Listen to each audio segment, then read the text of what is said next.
Chapter 1453. That girl with the surname Shen was his bottom line. His words were clearly telling her that as long as he didn't touch Chen Ning, he was fine with anything. Even if he didn't become the emperor, he didn't care. Empress Dowager Zhou's heart was filled with an indescribable feeling.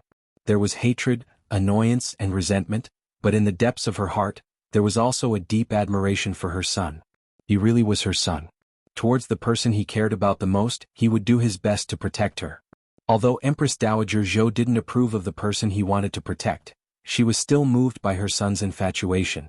If things didn't go out of hand like this, how could she be willing to be the evil person that broke up a couple? How could she not want to maintain the scene of a loving mother and filial son? How could she not want to see her son and daughter-in-law loving each other? But she was not a mother from a normal family and he was not a son from a normal family. She was the Empress Dowager of a country and he was the ruler of a country. She couldn't allow her son to do anything wrong, she couldn't allow her son to become the laughingstock of the world, and she couldn't allow her son's glorious life to have a single stain. She had to get rid of this stain on her son's life. Otherwise the consequences would be even worse. Empress Dowager Zhou thought about it and the angry expression on her face slowly calmed down. She held Emo Chuan's hand and sat back down in the chair. Emperor, tell this widow, how are you prepared to deal with this matter? Your son wants to hear mother's thoughts. Emo Chuan placed the cane back beside Empress Dowager Zhou and sat down to her right. This widow's meaning is that no matter what, you can't harm Chu Xiaoyang's life. You have to know his identity, he is the previous emperor's son. If you harm his life, this widow is afraid that you won't be able to sit on the throne. Empress Dowager Zhou hit the nail on the head. Emo Chuan pondered for a bit and said, your son understands mother's meaning, but Chu Xiaoyang has committed this kind of crime, does your son have to forgive him? What crime did he commit? He was clearly wronged. You don't understand Xiaoyang's personality, but this widow does.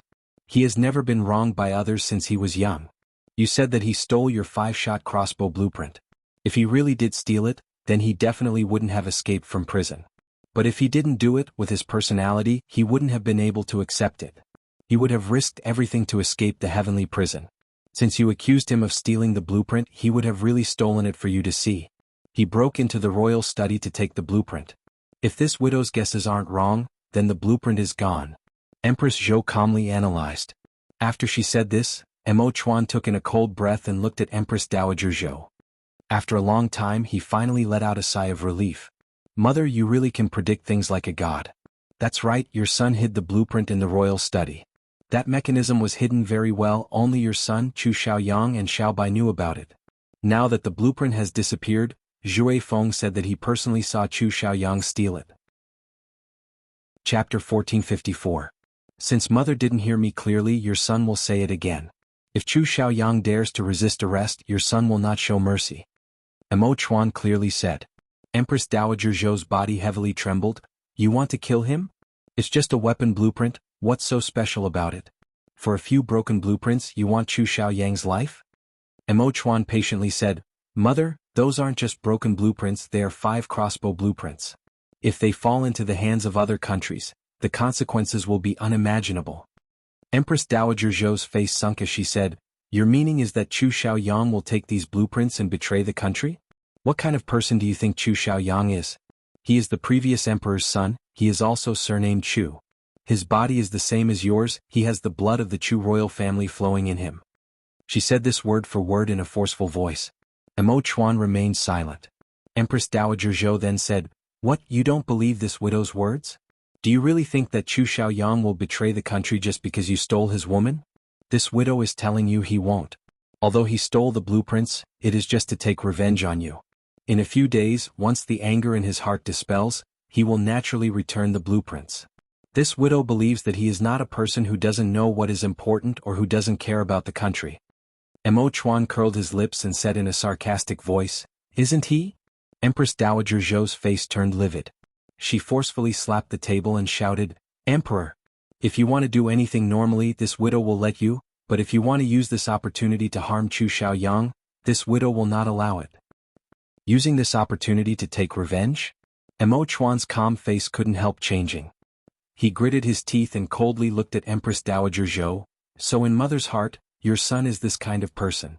Empress Dowager Zhou was shocked by Emo Chuan's gaze and her heart skipped a beat. She knew that her words were too heavy, so her expression relaxed and she took in a breath. Chuan, mother's meaning is that you have to guard against the citizens' mouths. Mother can tolerate you, but the citizens will not tolerate you. You have to bear the consequences of your actions, but can you bear the reputation of cutting the weeds from the roots? Aren't you afraid the spittle of the people in the world will kill you? You have to know that guarding the mouths of the people is even more dangerous than guarding the rivers. Empress Dowager Zhou earnestly said. Mo Chuan raised his brows. Your son's way of doing things is still the same. I have a clear conscience. Since Imperial Mother doesn't believe son's words, then please wait and see. Imperial Mother only knows how to guard against the people's mouths, but has Imperial Mother ever heard of nurturing a tiger to invite calamity?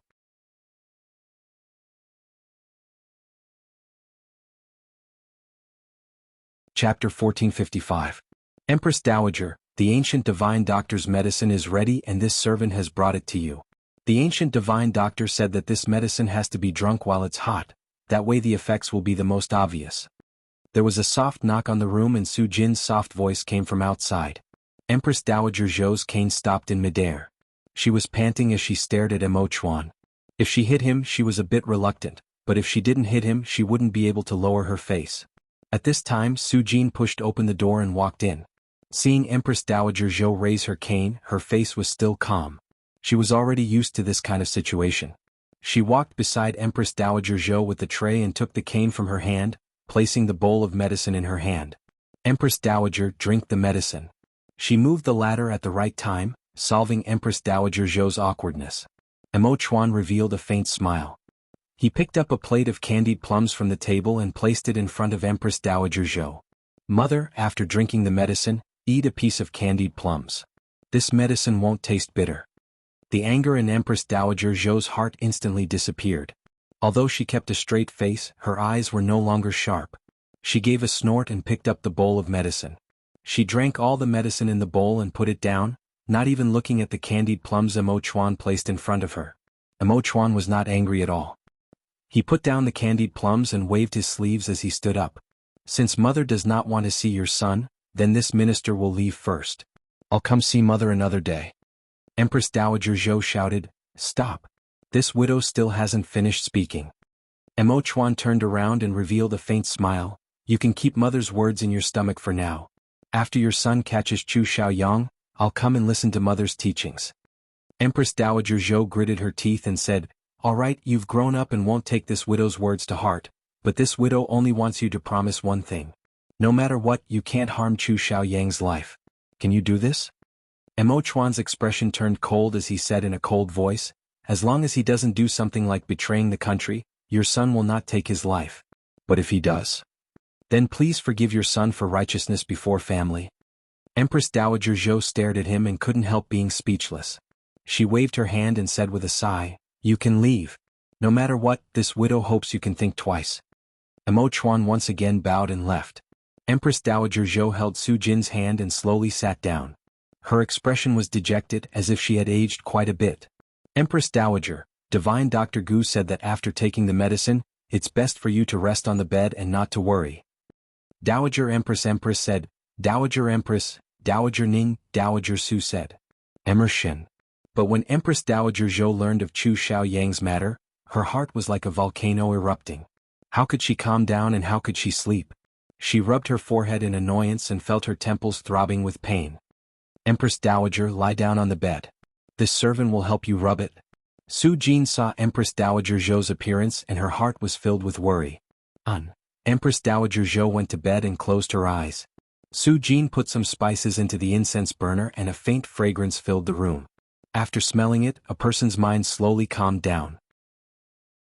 Chapter 1456.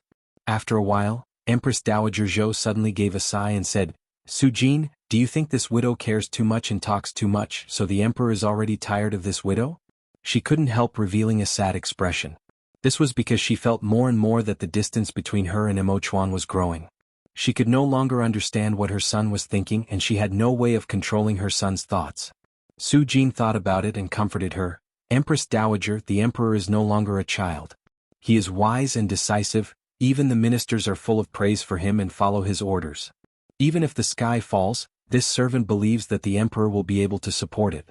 So, No matter what happens, you just need to put your heart in your stomach and let the emperor handle it himself. This servant believes that he will be able to handle it well. Empress Dowager Zhou shook her head and said, "This widow just can't let go of this heart. I'm always worried that he will act recklessly and let his emotions affect his decisions, causing things to go out of control." Su Jin didn't understand and replied, "The emperor has a sense of propriety, the Empress Dowager should believe in the emperor." Empress Dowager Zhou suddenly opened her eyes and looked right at Su Jin. This scared Su Jin and she softly called out, "Empress Dowager." "Propriety?" Empress Dowager Zhou said with a cold smile, "Don't you know that he has already given the order to kill Chu Xiaoyang?" Su Jin was shocked and said in a trembling voice, What? This is true?" "Of course it's true." Empress Dowager Zhou's face was filled with dissatisfaction as she hatefully said, "Chu Xiaoyang stole a secret blueprint from the royal study. The emperor is saying that Xiaoyang took this blueprint to betray the country, so he forbade the entire city to search for Xiaoyang. As long as Xiaoyang resists, he will be killed." Su Jin was stunned. She had never come into contact with matters of the country before, so her mind couldn't think straight. She could only say, "For the emperor to give this kind of order, isn't it a bit unreasonable?" Empress Dowager Zhou gave a snort and angrily said, "This widow is also thinking the same thing. This widow isn't asking him to forgive Xiaoyang's crimes, but even if Xiaoyang did something wrong and stole something, it isn't a death sentence. This widow only said that the emperor was using his position to take revenge and this unfilial son turned against this widow. Humph, this son has no conscience, forgetting his mother after marrying a wife. He doesn't even remember that he was born from this widow's stomach. In his eyes, there is only that girl surnamed Qin who is his precious." When Jean heard this, she suddenly understood. Empress Dowager Zhou was angry because of this. She was secretly laughing in her stomach, but she didn't dare show it on her face. She followed Empress Dowager Zhou's meaning and said, The Empress Dowager is right. The emperor doing this, it's no wonder the Empress Dowager is angry. Ningya Qin, it is because of that girl surnamed Qin. Qin is of Qin Dowager Qin and Qin has Jin Dowing and Qin and Su Jin couldn't help defending Qin Ning. Actually, the Empress is a very good person. If the emperor and the Empress get married, there will be benefits. Chapter 1457. Su Jin thought in her heart. How many good things has the Empress done for our country? One after another, she couldn't even count them all with 10 fingers. But she knew that Empress Dowager Zhou was angry, so she wouldn't listen to anything she said. Instead, she would be angered by it. She suddenly thought of something and said, "As for other good things, this servant can't think of anything right now. This servant can only say something that I just learned." "What is it? Say it." Empress Dowager Zhou stared at her and said, "The Empress Dowager fell asleep after taking the divine Dr. Gu's medicine yesterday, so she doesn't know what happened in the Qin and palace. However, this servant has heard that the divine Dr. Gu has accepted a smart disciple. It's said that a great teacher produces a great disciple and the divine Dr. Gu's disciple's medical skills are very good. She even gave Zhao Rong Princess a prescription and this prescription was approved by the divine Dr. Gu." Empress Dowager Zhou said, "There was this kind of thing? The divine Dr. Gu's medical skills are very high, so the disciple he likes must be very good. But what does this matter have to do with that girl surnamed Qin?" Su Jin gathered her courage and said, "This servant has heard that the divine Dr. Gu's disciple is the Empress." "What did you say?" This time it was Empress Dowager Zhou's turn to be shocked. Even the jade beads in her hand fell to the ground. Su Jin picked up the beads and placed them back in Empress Dowager Zhou's hand. She slowly said, "The divine Dr. Gu's disciple is the Empress. This servant has also heard that the divine Dr. Gu could enter the palace to treat the Empress Dowager this time because of the Empress' request. Everyone in the world knows that the divine Dr. Gu can't cure 3 diseases. The reason he could take the Empress Dowager's pulse as an exception is all because of the Empress." Empress Dowager Zhou was completely stunned. She looked at Su Jin in a daze with a look of disbelief. This widow doesn't believe it, this widow doesn't believe it. This matter was seen by hundreds of eyes and ears in the Inqing Palace yesterday. If the Empress Dowager doesn't believe it, just call someone over and ask them. Su Jin replied. It wasn't that Empress Dowager Zhou didn't believe Su Jin's words. Su Jin had been by her side for so many years and had never told a single lie, but for this kind of large matter, she had to find someone to confirm it. Good. Immediately summon the palace servant who served in the Anqing Palace yesterday, she ordered. Not long later, several maids and eunuchs came in and knelt in front of Empress Dowager Zhou. Su Jin said, "The Empress Dowager wants to know what happened in Qing Palace Hall yesterday. Did the ancient divine doctor take the Empress as his disciple? Did you hear or see?" When the people in the palace heard that it was for this reason, their hearts that had been in their throats fell to the ground. They answered in unison, "Servants have all seen and heard. Her Highness the Empress is indeed the disciple of Dr. Gu." What they were most afraid of was Empress Dowager Zhou asking about the Zhaorong princess. The dignified princess losing face in front of everyone, they didn't have the courage to tell Empress Dowager Zhou. Although they couldn't help whispering behind her back, they were already laughing their stomachs out. Chapter 1458. So in Empress Dowager Zhou's heart, Gu Qing's position was already high up and unbreakable. Even towards Gu Qing's disciple, she would love the house and its crow. But when she heard that Gu Qing's disciple was the person she disliked the most, Chen Ning, and that Gu Qing's was treating her because of her heart was filled with complex feelings that she couldn't describe. Su Jin saw that Empress Dowager Zhou was in a daze and didn't say anything, so she waved her hand and sent the maids away. She was worried that if Empress Dowager Zhou kept asking, she would find out about Zhao Rong's embarrassing matter. Perhaps she would be excited and it would be bad for her body. The maids were like they had been granted amnesty as they quietly left. After a while, Empress Dowager Zhou gave a sigh and said, forget it. She was chosen by the ancient divine doctor and taken in as a disciple. This can be considered her good fortune. Su Jin could hear that although Empress Dowager Zhou didn't have any good feelings towards Chen Ning, her tone had already softened and her heart was a bit comforted. Empress Dowager Zhou thought about it and then asked, "You said that girl surnamed Chen gave Zhao Rong a prescription. What is going on? What kind of illness does Zhao Rong have that she needs a prescription from that girl Chen? Could it be that the doctors in the doctor yard can't cure her illness?" When Su Jin heard this, she couldn't help secretly complaining, thinking that what she was afraid of had come true. She wanted to hide the matter of Empress Dowager Zhou, but she never thought that her mouth would slip and she would reveal it. She stammered as she said, "The princess she doesn't have any serious illness, it's just a small illness. The Empress prescription is very simple and the ancient divine doctor said that as long as she takes the medicine, she will be cured very quickly." Empress Dowager Zhou saw that her expression wasn't right and her heart filled with suspicion. She shouted, "Su Jin, what are you trying to hide? What else are you not telling this widow? Speak quickly."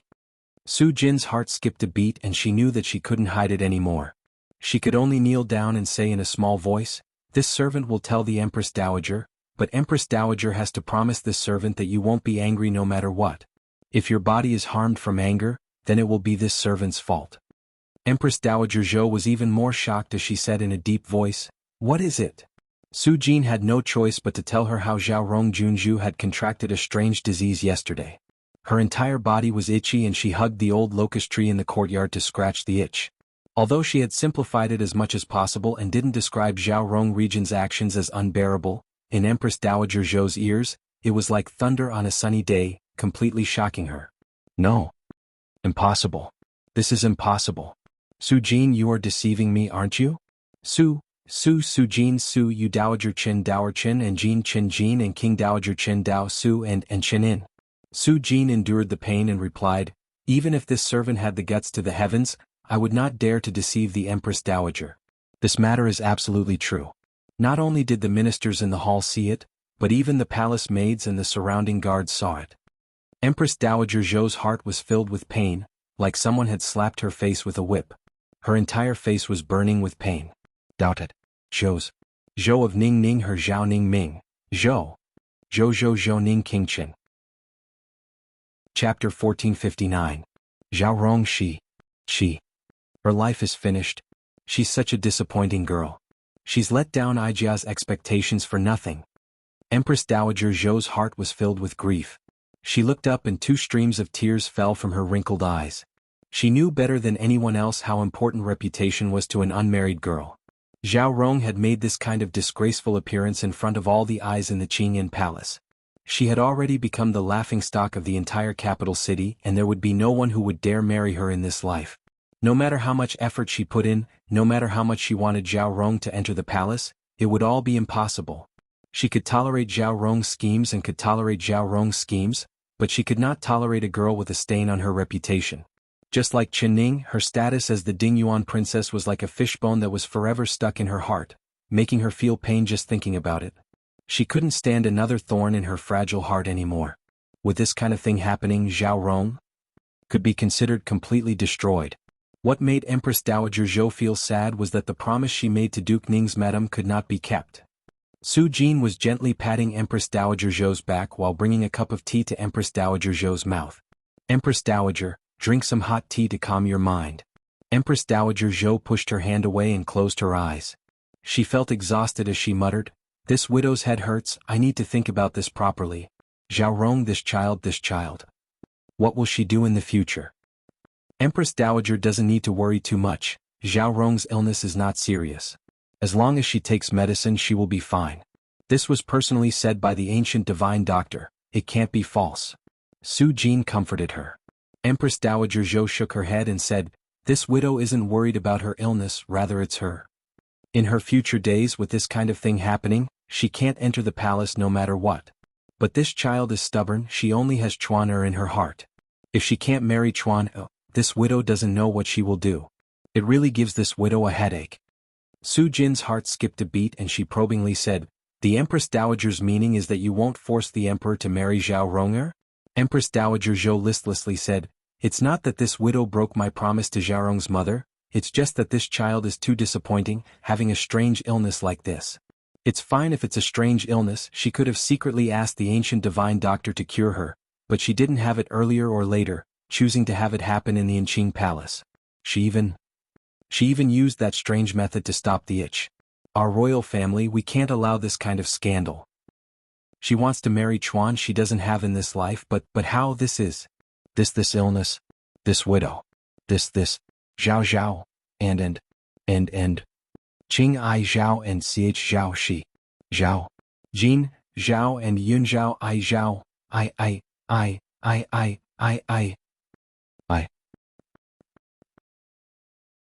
Chapter 1460. Empress Dowager Zhou had said all this and received this kind of stimulation. Adding in the fact that the medicine was slowly taking effect, she was indeed very tired. Although she still had a stomach full of thoughts, her mind was very tired. She just wanted to sleep, so she closed her eyes. Not long after, her breathing became heavy and she fell into a very peaceful sleep. Su Jin waited until Empress Dowager Zhou fell into a deep sleep before quietly leaving. She was secretly happy for Chen Ning. Without the threat of the Zhao Rong princess, Empress Dowager Zhou would not want to depose the empress and replace her with the Zhao Rong princess. She couldn't help feeling happy that the Zhao Rong princess' strange illness was cured in time, but she never would have thought that the Zhao Rong princess' strange illness was caused by something.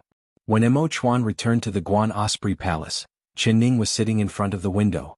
She was holding something in her hand and was in a daze. She didn't even notice him walking behind her.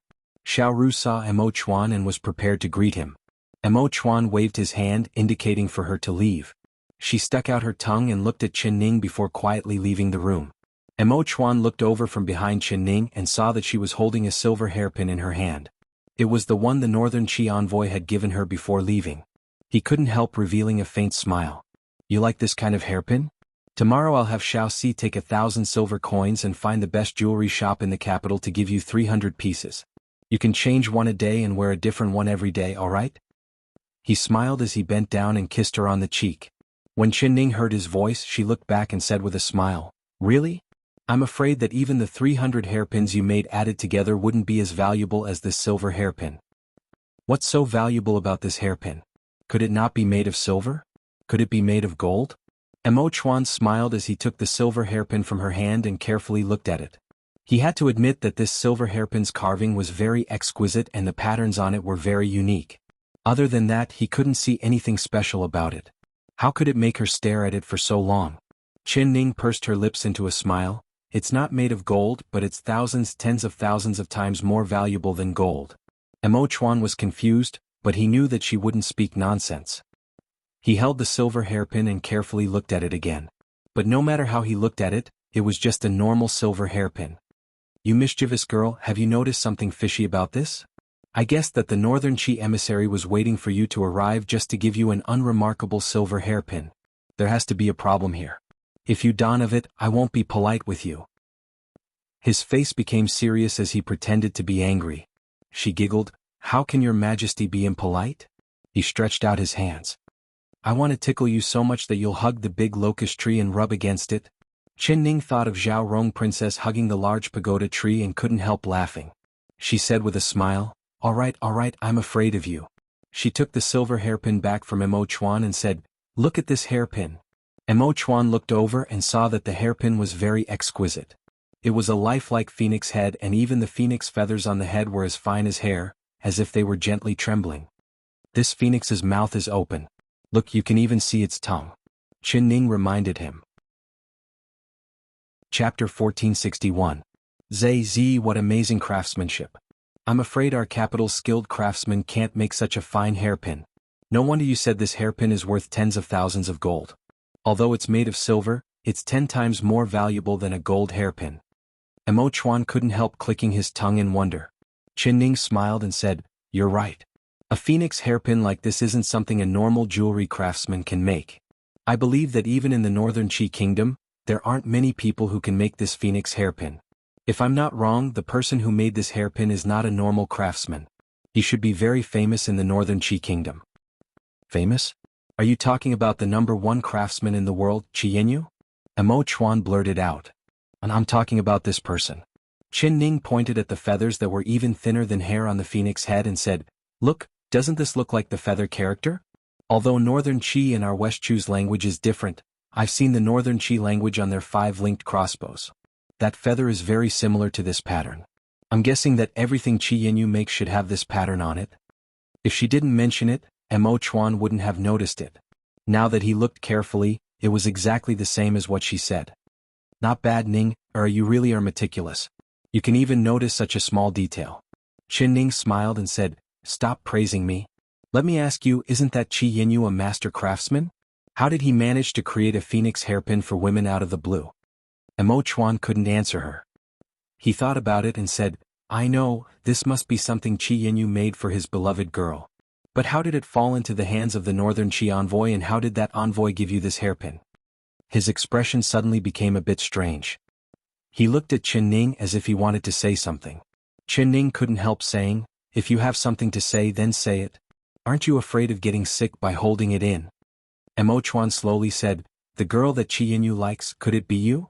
The more he thought about it, the more he felt it was possible. Otherwise, why would the Northern Qi envoy anxiously wait for Chen Ning to send him off? Why would he give this silver hairpin to her as a gift? This was clearly someone's request. Puchi. Chen Ning couldn't hold it in and let out another laugh. Mo Chuan, your imagination is just too rich. I don't even have anything to do with that Qi Yanyu. The first time I heard of his name was from my master. What kind of relationship do I have with him? The more she thought about it, the more she wanted to laugh. She laughed until she couldn't stand up straight. Mo Chuan's expression was very serious. He placed his hands on Chen's shoulders and stared at her. Chapter 1462. The more Mo Chuan spoke, the more confident he became. Chen Ning didn't know whether to laugh or cry. By the time Mo Chuan finished, she was already bending over in laughter. Don't say any more. If you keep talking, my stomach will explode from laughing. Mo Chuan stared at her. I'm talking business with you, why are you laughing? Is this very funny? Chen Ning suppressed her laughter with great difficulty. She raised her head and the smile was still on her face. She smiled and said, Mo Chuan, your way of thinking is really outrageous, but this reason doesn't hold water at all. Why doesn't it hold water? Chen Ning fixed her hair and said with a smile, I don't know that Qi Yanyu, but you insist that Qi Yanyu did it for me. You also said that Qi Yanyu was with the Northern Qi envoys, but the first time I appeared in the Northern Qi envoys' guest house was after the blueprint was stolen. Before that, the Northern Qi envoys had already agreed on a time and place for the transaction. At that time, even if Qi Yanyu was with the Northern Qi envoys, he would never have seen me. Not to mention, why would he want to please me? What relationship do I have with him? Do you really have to accuse me like this? Mo Chuan couldn't answer a single one of her questions. He thought about it carefully and realized that he really was thinking too much. He couldn't help laughing. Alright, I admit that I guessed wrong, but it's not because of this reason. I can't think of any other reason. Chen Ning glanced at him and said with a smile that wasn't a smile, I actually thought of a suitable reason. What reason? Mo Chuan asked. I'm guessing that there must be a princess in the Northern Qi Kingdom. That princess has taken a fancy to you, so she took out the 5 linked crossbow blueprint to please you. That's right, it must be because of this reason. That princess must have been with the envoys. Wu, she must be a woman dressed as a man. Perhaps that little attendant who kept looking back 3 times was the princess in disguise. Amo Chuan, quickly tell me the truth. When did you provoke the Northern Qi princess? Qin Ning's face turned serious as she asked this question. Amo Chuan was stunned. After a while, he gritted his teeth and said, "Good, you sharp-tongued girl, you dare accuse me? When did I know the Northern Qi princess? If you dare to throw dirty water at me again, I'll spank your butt." Qin Ning smiled and said, "Are you saying you can accuse me and I can't accuse you? All right, I can't argue with you. I admit defeat." Amo Chuan helplessly shook his head. He rubbed her hair and said with a smile, "You're not allowed to mention the Northern Qi princess in the future. I don't even know the Northern Qi princess." She raised her head. "Then you can't mention Qi Yanyu anymore. I don't know anyone named Qi Yanyu." "You?"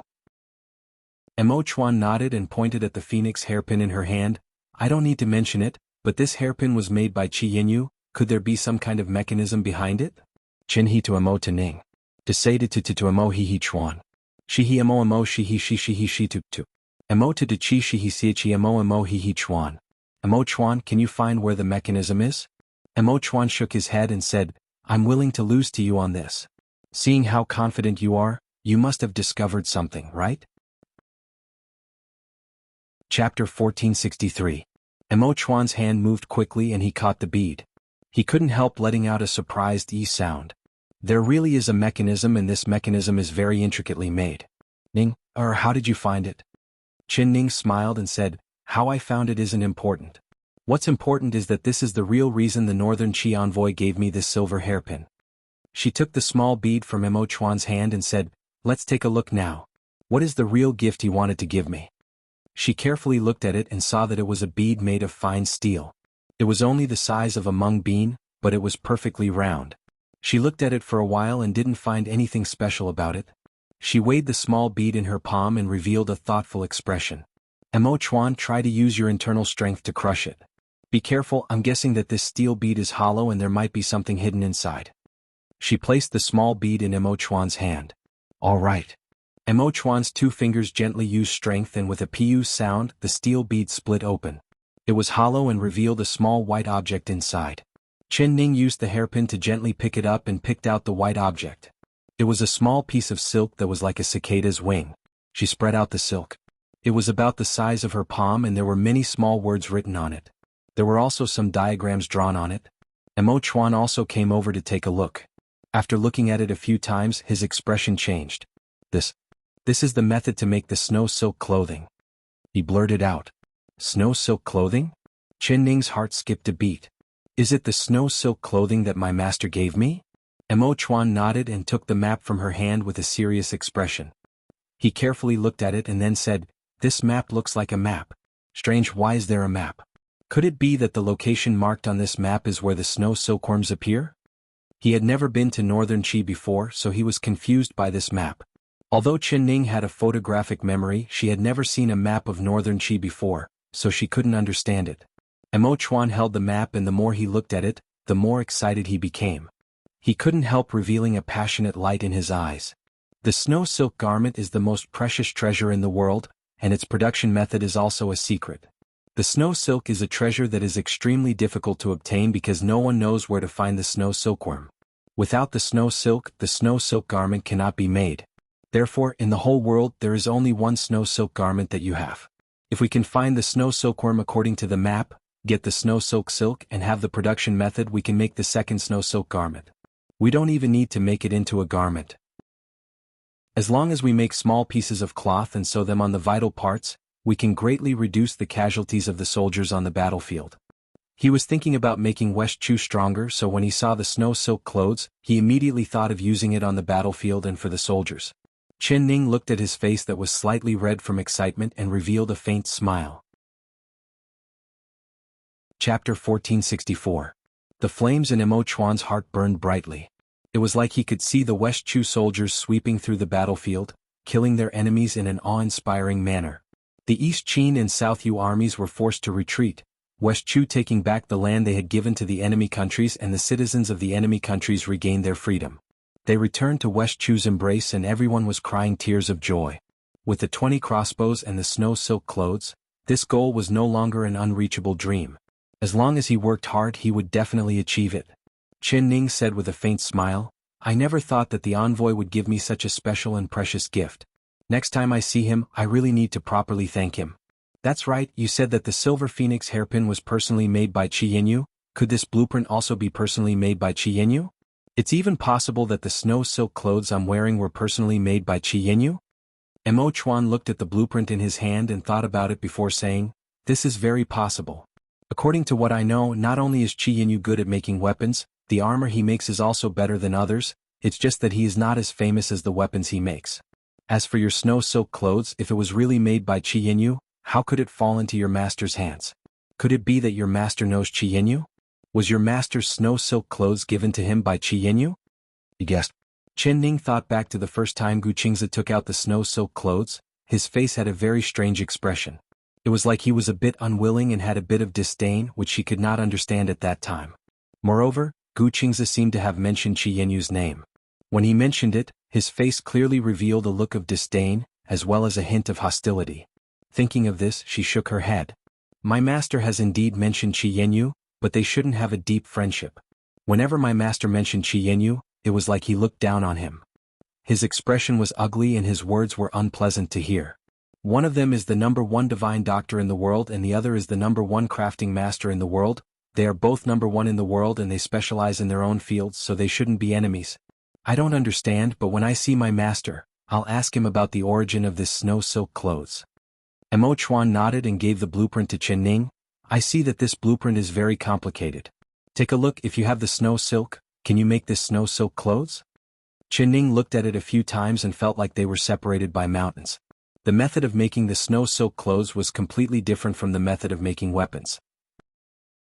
It mainly talked about how to weave the snow silk into the snow silk cloth, but there were many technical terms that made her confused. In her memory palace, there had never been any knowledge about weaving, and she had never read any books about weaving. I don't understand it. I only know that there is a basic weaving method called twin weaving. It uses 2 needles in parallel, intersecting and weaving. The thread follows yin and yang, one vertical and one horizontal, but I've only heard of it, I've never seen it before. Mo Chuan, the things I know are too little. She gave an ashamed sigh, regretting that she didn't read more books about weaving in the modern era, otherwise she wouldn't be looking at blueprints like they were from the heavens. Chapter 1465. What twin weaving technique you're talking about? I've never heard of it before. It doesn't matter if we don't understand the blueprint, I'll immediately gather the best embroidery maids in the palace and have them teach you the method of weaving. With how smart you are, you'll learn it very quickly. Mo Chuan prepared to call someone in, but Chen Ning stopped him. There's no need to call the embroidery maids. I'm guessing that the method of weaving this snow silk cloth is not that simple. Even the best embroidery maids wouldn't be able to understand it, so I'll ask my master. Mo Chuan, are you worried that my master will reveal this secret? She looked at Mo Chuan with sparkling eyes. She had 100% trust in Gu Qingze in her heart. Gu Qingze even gave her the precious snow silk clothes without blinking, so how could he care about a trivial blueprint? Mo Chuan said without any hesitation, all right, if there's anyone in this world that can understand this blueprint, I believe it would be the divine Dr. Gu. He greatly admired Gu Qingze's machine-making level, especially when he saw the extremely complicated blueprints of the 20 repeating crossbows. It made him prostrate himself in admiration. Chen Ning revealed a faint smile. I'm indebted to your praise, I'll thank you in place of my master. You really don't have a conscience. This quickly, your master is even closer to you than me? Mo Chuan pretended to be angry as he said. Chen Ning's smile disappeared. Her eyes stared at him without blinking, but she did not say a word. What do you want to say, Mo Chuan stared at her. Mo Chuan, what Chu Xiaoyang stole from the secret compartment in the royal study today, was it really the 20 crossbow blueprint? Mo Chuan couldn't help holding his breath as he continued to stare at her. He saw that her eyes were like autumn waters, bright, and he couldn't help giving a sigh. I really can't hide anything from your eyes. He took out a scroll from his chest and placed it in her hands. This is the 20 crossbow blueprint. What Chu Xiaoyang stole was the 5 crossbow blueprint I bought from Northern Qi. Chen Ning opened the scroll and found that it really was Gu Qingze's personal drawing. There wasn't a single piece missing. She looked up and revealed a faint smile.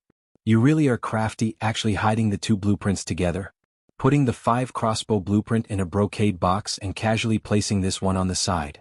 That Chu Xiaoyang quickly opened the secret compartment, so he would definitely think that the blueprint in the brocade box was the most important, but he would ignore the 20 crossbow blueprint on the side. She shook her head and looked right into his eyes. I'm not suspecting, rather I'm certain. Mo Chuan, you are doing this to test him and lure him in. You can hide it from other people, but you can't hide it from me. Mo Chuan tightly pursed his lips and no longer said anything. Chapter 1466. His conscience was clear? Mo Chuan's lips curled and he revealed a bitter smile. Even she said that she had a clear conscience. Could it be that what she had done was really so unbearable? Did he make his mother and his most beloved girl doubt his intentions? He did not explain himself and just softly said, I have a clear conscience. All right, if you say it like this, then I can be assured. Chen Ning did not continue asking. She knew that Mo Chuan had his own sense of propriety and he had his own ideas. As long as she silently supported him, he would not disappoint her. Ning, there are some things that I don't want to hide from you, but it's better for you not to know. One day you will understand everything, but right now I can't tell you yet. Mo Chuan's hand was placed on her shoulder as he spoke with a serious expression. Chen Ning revealed a faint smile. I know, I understand, and I won't be angry because of this. You are a man and the ruler of a country. The world in your heart is much larger than the world in my heart. You have the world in your heart, but my world only has you. As long as you are safe and happy, my world is complete. Mo Chuan's heart felt warm and he couldn't help tightly hugging her. He whispered into her ear, if you keep saying these sweet words, I won't be able to hold myself back. Aren't you afraid? Chen Ning giggled.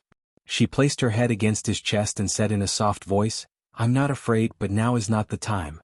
I want to see my master and ask him about this map. Also, we can't understand this map, but perhaps my master will be able to understand it. Mo Chuan stroked her hair and let go of her with a smile. All right, you can go. I'll have Zhui Feng escort you, be careful on the road. He knew that now was not the time to be intimate with her. The table in the royal study was already filled with documents that needed to be taken care of. He could not delay the matters of the country because of a moment of love. In his heart, she was important, but the matters of the citizens were also important. Chen Ning shook her head and said, Did you forget that Zhui Feng was heavily injured? Let him peacefully recover from his injuries. There's no need for him to escort you, just send another hidden guard. Mo Chuan thought about it after being reminded by her. He said with a nod, All right, I'll have Xiao Si escort you. Chen Ning said with a smile, You're really muddled from work.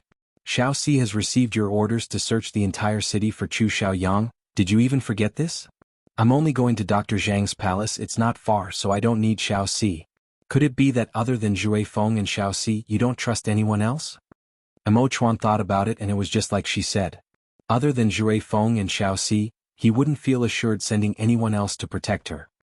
He suddenly thought of a person and blurted out, It would be good if Xiaobai was still here. He wasn't used to suddenly leaving at this time, so he couldn't accept it. When Chu Xiaobai's name came out, the two of them fell silent and the smiles on their faces disappeared. Chapter 1467. Mo Chuan said in a low voice, No, this matter isn't your fault, it's mine. If it wasn't for my selfishness in sending him far away, perhaps you would have already chosen him and not me. It was me who wronged him, the one he should blame is me. Ning, don't blame yourself. I believe that Xiaobai is an open-minded person. The one that he finds hard to accept is not you or me, but rather Chu Xiaoyang. In his heart, he has always treated Chu Xiaoyang as his closest relative, but he never thought that the most important relative in his heart would lie to him. This is the real reason he doesn't want to face it. Chen Ning's eyes filled with tears. When she was about to speak, Mo Chuan reached out and placed a finger on her lips. You're not allowed to cry, you're not allowed to cry. It's all my fault, I shouldn't have mentioned Xiaobai. If you keep crying for Chu Xiaobai, aren't you afraid I'll be jealous? She took a breath and forced back the tears in her eyes. Her lips curled up and she forced out a smile. I believe that Xiaobai wants you to be happy, so you have to smile often. If you cry all day, your face will soon be covered in wrinkles. When Xiaobai comes back one day and sees you, he won't be able to recognize you. Hey, where did you come from, old woman? Chen Ning couldn't help laughing at Mo Chuan. I won't talk to you anymore, I have to leave now. I'll be back before it gets dark. And be careful on the way. I'll arrange for the secret guards to protect you. Mo Chuan said. Chen Ning nodded. She carefully placed the thin silk in her chest and then opened her suitcase, preparing to change into a set of normal clothes. Who would have thought that when she opened the suitcase she would knit her brows? What's wrong? Mo Chuan noticed that something was wrong with her expression. Cat mint mint, Ning said word for word. This suitcase was placed in the corner and it was filled with normal clothes. It was for her to wear when she left the palace. But there was a strong catnip smell coming from the suitcase. After smelling it once, she would never forget it. I never thought that the princess wouldn't give up. Last time you didn't manage to harm me with the catnip, but this time you're using the same trick. Ning gave a cold laugh and looked through the suitcase. She found that each set of clothes had catnip powder sprinkled on them. She walked over to the other suitcases and opened them one by one. When each suitcase was opened, the smell of catnip wafted out. It looked like Zhao Rongjunju hated her to the bone. No matter what she said, she wouldn't let her go. Catnip? Mo Chuan picked up a set of clothes and placed it in front of his nose to sniff it. Sure enough, there was a cool and refreshing smell that filled his nose. It was completely different from Ning's sweet fragrance. His expression changed. Such a vicious girl.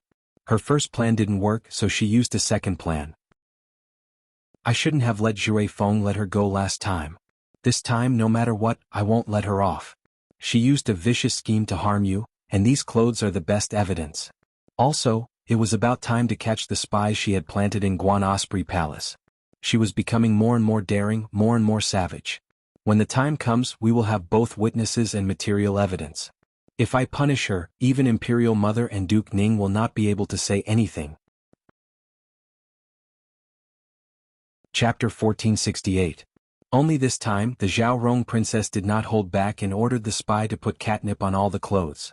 No matter what Ning wore, she would become the target of all the cats. Mo Chuan was filled with rage and prepared to call someone in, but Ning shook her head. Mo Chuan, you don't need to interfere, just let her do what she wants. It's just some catnip powder, I naturally have a way to deal with it. She couldn't harm me the first time, but she didn't give up, so she tried again. Could it be that she can harm me this time? She clapped her hands and called Xiao Ru over, having her bring in some catnip leaves. Catnip? Young miss, that bad princess wants to use catnip to harm you again. When Xiao Ru entered the room, she smelled the scent of catnip. Seeing the open suitcases, her face changed color. It's just a small trick, it's not worth mentioning. Quickly bring the catnip leaves and follow the method I told you last time. Put the catnip powder on all the clothes in the suitcases. Yes, young miss. That bad princess is really bad, completely bad.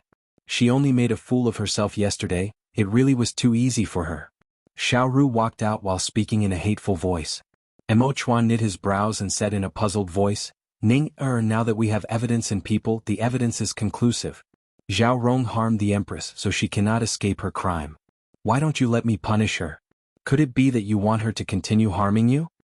Ning looked at him and said, witnesses and evidence? Even if we capture the spy she placed in the palace, will that be enough to testify against Zhao Rongjunju? Also, even if we do manage to catch the culprit and accuse Zhao Rongjunju, we can only accuse her of sprinkling some catnip powder on my clothes. This powder isn't poisonous. At that time, if she refuses to admit it, what can we do? If we make a big deal out of this, the Empress Dowager and Duke Ning will make an appearance, and the result will be left unsettled. Zhao Rongjunju dares to be so unscrupulous because she knows that we can't catch her. Even if we catch the person who placed the catnip powder, we can't do anything to her. Mo Chuan hatefully said, are we just going to let her act this way? Of course not. Ning curled her lips into a smile and revealed a sly look in her eyes.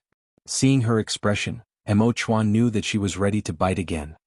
You little girl, have you already thought of a way to deal with her, His anger unknowingly disappeared and he even began to look forward to it.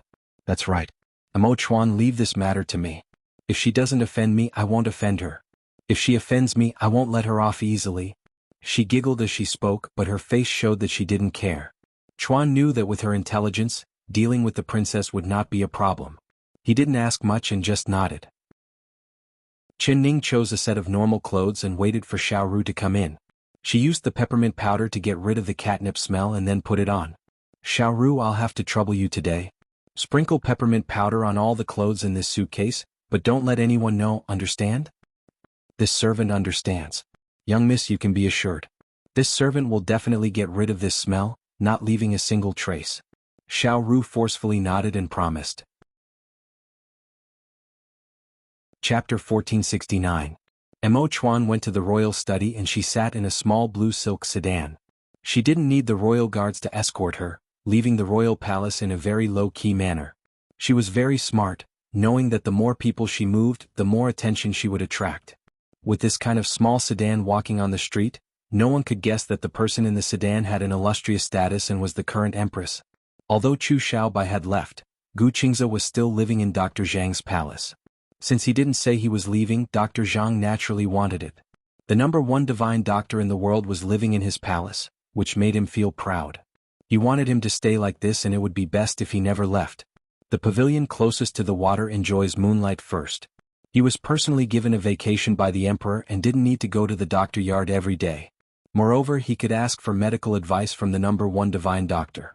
This already made all the doctors in the yard red with envy, wishing they could be in a different place from him. Gu Qingze was not a person that was easy to get along with. If he wanted his medical advice, he had to wait until he was in a good mood. But Dr. Zhang was very smart. Gu Qingze had been living in his palace for a few days and he had already roughly understood Gu Qingze's likes and dislikes. For example, Gu Qingze liked peace and was extremely lazy. He liked to be served everywhere and he was too lazy to even open his mouth when it was cooked. So Dr. Zhang had specially picked a few clever and smart servants to serve him in the backyard. Even their appearances were quite handsome because Gu Qingze said that he didn't like ugly people. Seeing ugly people would ruin his appetite. Other than these servants, no one else was allowed to enter the backyard to avoid disturbing Gu Qingze's peace. He also had the kitchen make different dishes every day. Gu Qingze only needed to open his mouth to eat delicious food and drink good tea. This kind of treatment was even better than serving the emperor. Gu Qingze was finally embarrassed. So on this day, after he had a good meal of the dishes Dr. Zhang had people prepare, he ate the fresh fruits that were sent after the meal while casually speaking to the servant serving him. Go find the old man. I'm in a good mood today, so quickly ask him if he has any questions. I won't wait for him. The servant had already received Dr. Zhang's orders, so he quickly ran to the front yard to report to Dr. Zhang when he heard this. Dr. Zhang was filled with joy when he heard this. He didn't even put on his shoes as he ran to the backyard barefooted, arriving in front of Gu Qingze while gasping for breath. Divine Dr. Gu, I've heard that you're in a good mood today? Hey, I hope that seeing this old man's old face won't ruin your mood, he said with a smile. Gu Qingze rolled his eyes. Cut the crap. You have any questions, hurry up and ask. Yes. Dr. Zhang finally believed the young servant's words. He had long accumulated a stomach full of medical problems, and at this time, like pouring beans out of a bamboo tube, he asked all of them in one go. Ask them one by one, Gu Qingze said impatiently. Yes. Dr. Zhang suppressed his excitement and slowly asked the first difficult medical question. Chapter 1470. Are there any other questions? If there aren't, I'm going to sleep. Gu Qingze rolled his eyes at Dr. Zhang again. Yes. Dr. Zhang quickly replied before asking a second question. Gu Qingze's mood wasn't bad, so he patiently answered one question after another. Dr. Zhang scratched his head as he listened, feeling overjoyed. There was no trace of the white beard fluttering in the air that he usually had in the doctor yard. He was a very knowledgeable person. Although he wasn't very smart, as long as he learned a bit, he would firmly remember it. The questions Gu Qingze answered were the obstacles he had encountered in his medical studies over the years. After overcoming these obstacles, his medical skills had greatly improved. He had always adhered to the principle of never too old to learn. Gu Qingze only wanted to give him a few pointers to repay him for his kindness in this period of time, but seeing Dr. Zhang's white hair and serious face when studying, as well as being respectful to him, Gu Qingze couldn't help feeling a bit of admiration for him. A person who was still diligently studying at this age was worthy of respect. So he did not hide anything and could be said to be teaching everything he knew. Of the two of them, one was focused on teaching and the other was focused on learning. No one noticed when Chen Ning appeared. Chen Ning silently entered the room. Seeing one teaching and one studying, her heart filled with emotions. She didn't make a sound and just silently stood there listening to them. Although she had taken Gu Qingze as her master, there had been a lot of things happening in this period of time. Gu Qingze didn't have time to teach her any medical skills, so she couldn't even reach the beginner level of medical skills. Dr. Zhang's questions were all the problems he had encountered over the years and she couldn't understand them, but that didn't hinder her memory. Especially Gu Qingze's answers, she remembered them all in her heart. She knew that she would encounter similar problems in the future. Time silently passed and the afterglow of the setting sun unknowingly filled the room. Suddenly, a gulyalu sound rang out, which interrupted the three people who were completely immersed in studying. Dr. Zhang rubbed his stomach in embarrassment and began to laugh. I'm truly sorry, this old man only cared about the divine doctor's advice and forgot about the time. Divine doctor, you must be hungry, this old man will immediately send someone to prepare some food. He finally remembered that he had been bothering Gu Qingze. Not only had they not eaten breakfast, they had even forgotten to eat lunch. It was no wonder his stomach was growling from hunger. Gu Qingze was indeed a little hungry. He nodded and looked up to find Chen Ning standing quietly in the corner of the door. Little girl Chen, why are you here? When did you come and why didn't you say anything? I came to find Master for something. Seeing how serious you are, I didn't want to disturb you, so I came to listen to Master's teachings. Chen Ning replied with a faint smile as she slowly walked forward. Dr. Zhang quickly bowed down. Greetings to the Empress. Dr. Zhang, there's no need to be so polite. Chen Ning raised her hand and stopped him from bowing. The Empress hasn't eaten dinner yet, right? If you don't mind the poor quality of this minister's home's food, can you stay and eat with the ancient divine doctor? Dr. Zhang stood up and respectfully asked. Chapter 1471. Dr. Zhang knew that she had something important to discuss with Gu Qingze, so he left. He told everyone in the yard to stay far away and not eavesdrop on them. Chen Ning picked up the teapot and poured a cup of tea for Gu Qingze. Master has been talking for an entire afternoon, are you thirsty? Please have some tea. Although the tea was cold, it was still fragrant. Gu Qingze took it and drank it all in one gulp. Then he looked at Chen Ning and said, You've never come without a reason. Say it, what did you come to see me for this time? Who do you want me to see in the palace, Chen Ning gave a laugh. Master, you're becoming smarter and smarter. I did come to see Master for something, but it's not to cure a disease. Well then what is it? When Gu Qingze heard that it wasn't to cure a disease, his eyes revealed a glow of interest. Chen Ning did not reply. She walked in front of the window and opened it, looking out. She saw that the yard was completely silent and there was not a single person in sight. She couldn't help secretly praising Dr. Zhang's eyesight, sending away all the servants. But although she couldn't see anyone, she knew that Mo Chuan had sent secret guards to protect her in a corner. She raised her voice and said word for word to the empty window, I have something very important to say to my master and I don't want anyone to hear it. If anyone hears it, the emperor and I will be very, very unhappy. She believed that after the secret guards heard it, they would run far away. This was because there was no secret guard that would dare to make the emperor and empress unhappy. Gu Qingze did not say anything, but the interest in his eyes became even stronger. This was because he knew that since Chen Ning said this, it meant that the matter she wanted to tell him was very, very confidential. What kind of confidential matter was it? Chen Ning closed the window and walked beside Gu Qingze.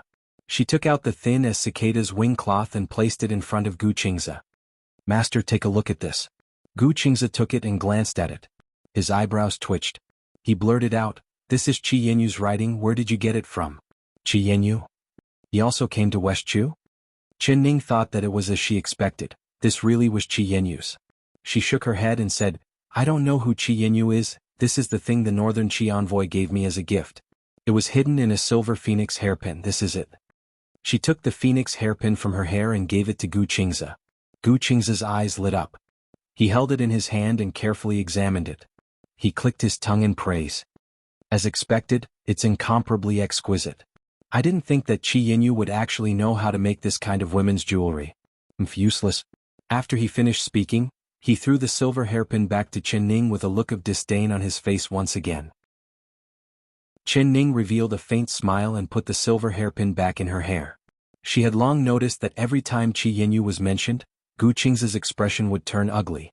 The forging technique of this silver hairpin had clearly amazed Gu Qingze, but he would only praise it once before he began to criticize it.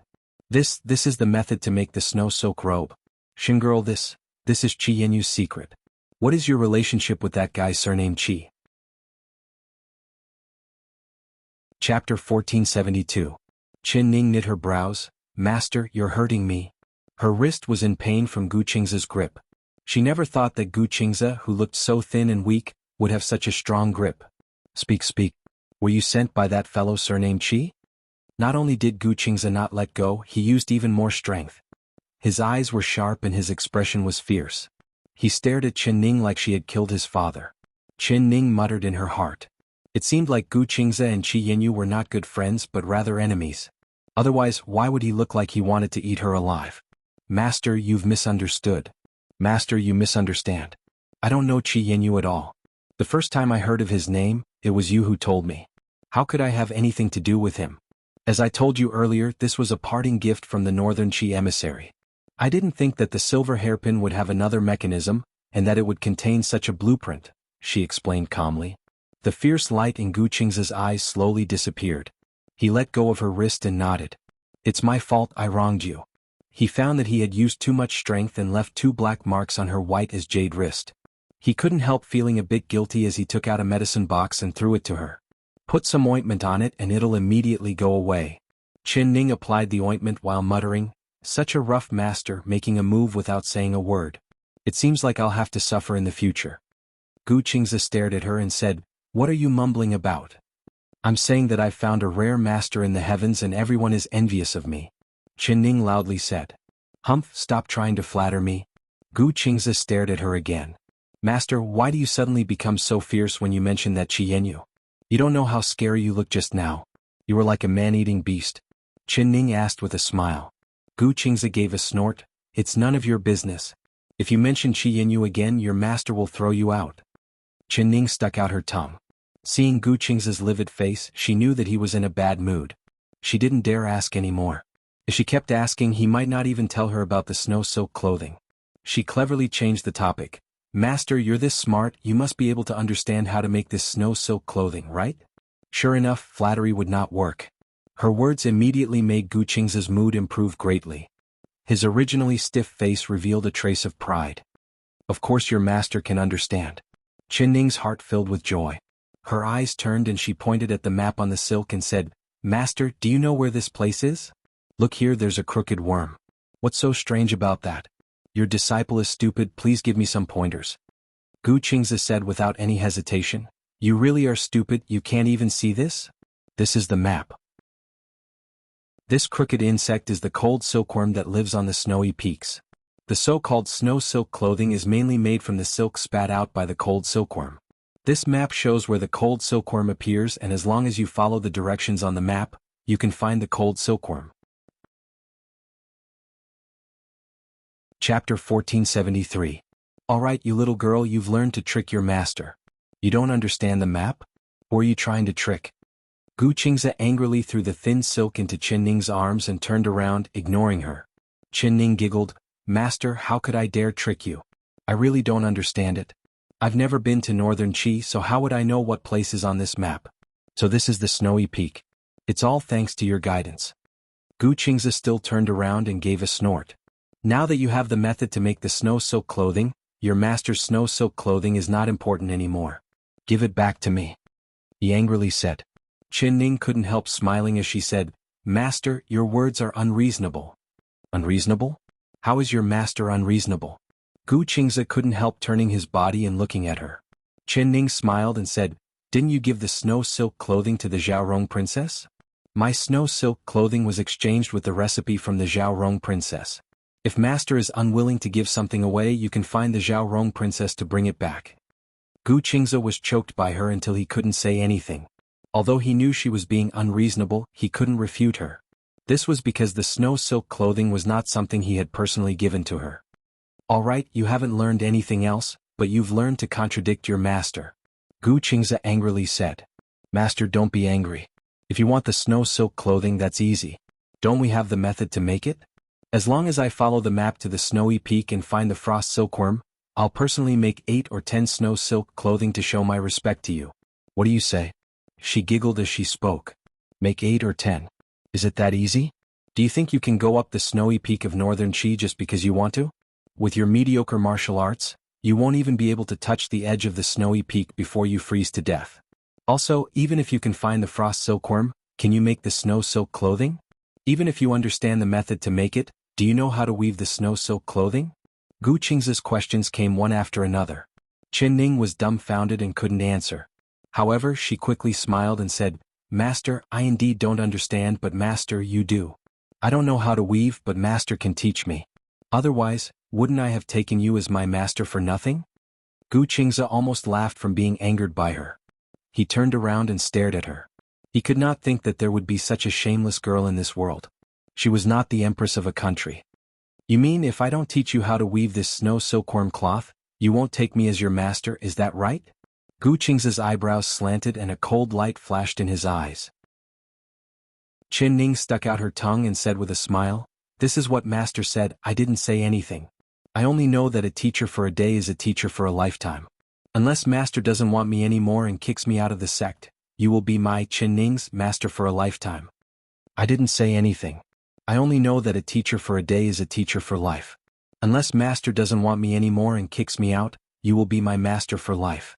He raised his chin. His tone and expression were very proud. He snorted and said, "Little girl, you have a conscience. As long as you help me win the competition, I will teach you whatever you want to learn.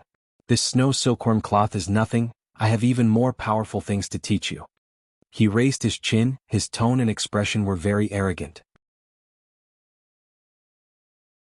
Chapter 1474. When Gu Qingze mentioned it, she remembered. That's right, Gu Qingze did mention this matter to her.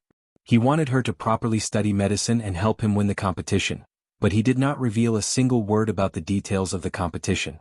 "Master, don't worry, I will definitely study medicine well.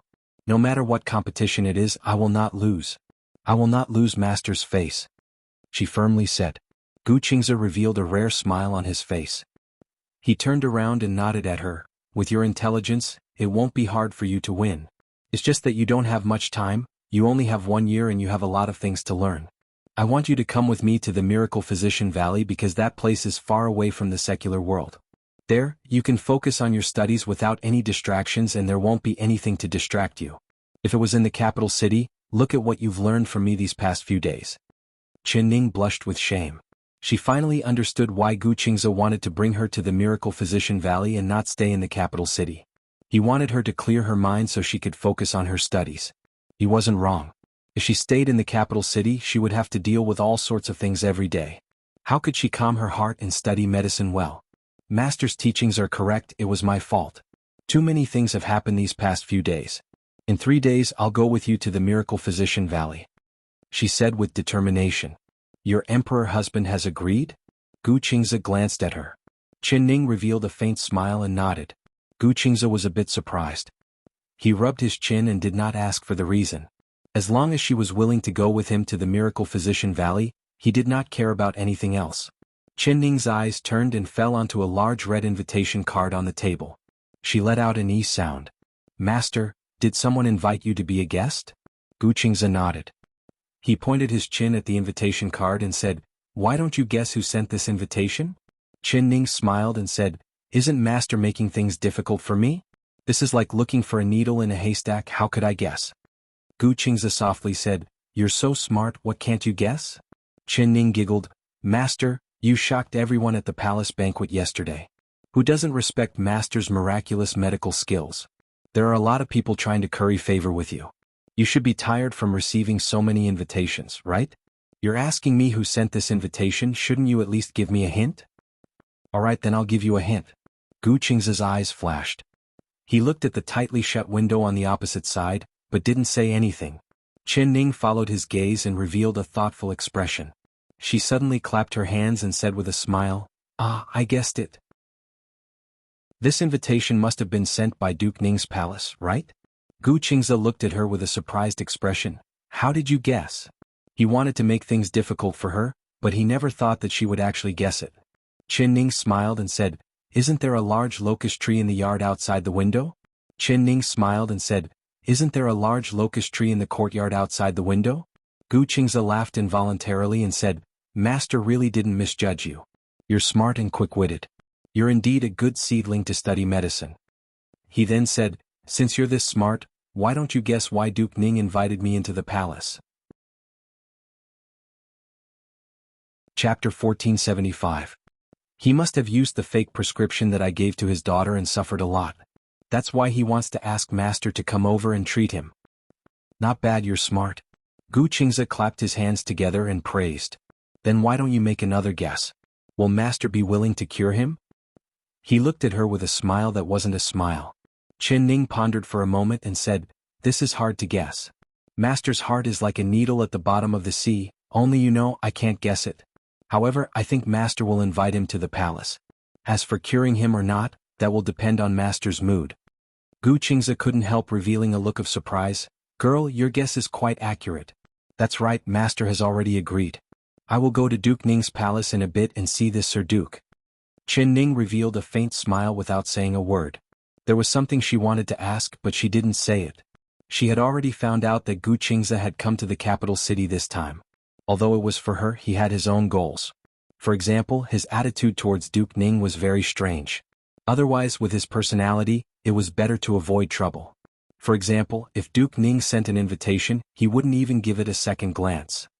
"Master, are you going to Duke Ning's palace?" Hearing Gu Qingze's words, Chen Ning's heart skipped a beat and she thought of something. "That's right. Do you want to come with me?" Chen Ning shook her head and said, "It's already late. I promised Mo Chuan that I would return to the palace before it gets dark. I have a small matter that I want Master to help me with." "What matter?" Her eyes revealed a crafty look as she said in a low voice, "I have something. Can Master think of a way to make that Princess Zhao Rong drink it?" Gu Qingze immediately understood after hearing this. "You little girl, what bad idea did you come up with this time?" Chen Ning said with a faint smile. "What? Only Master can tease her, but I can't give her a small gift?" "Tell me, what kind of small gift is it?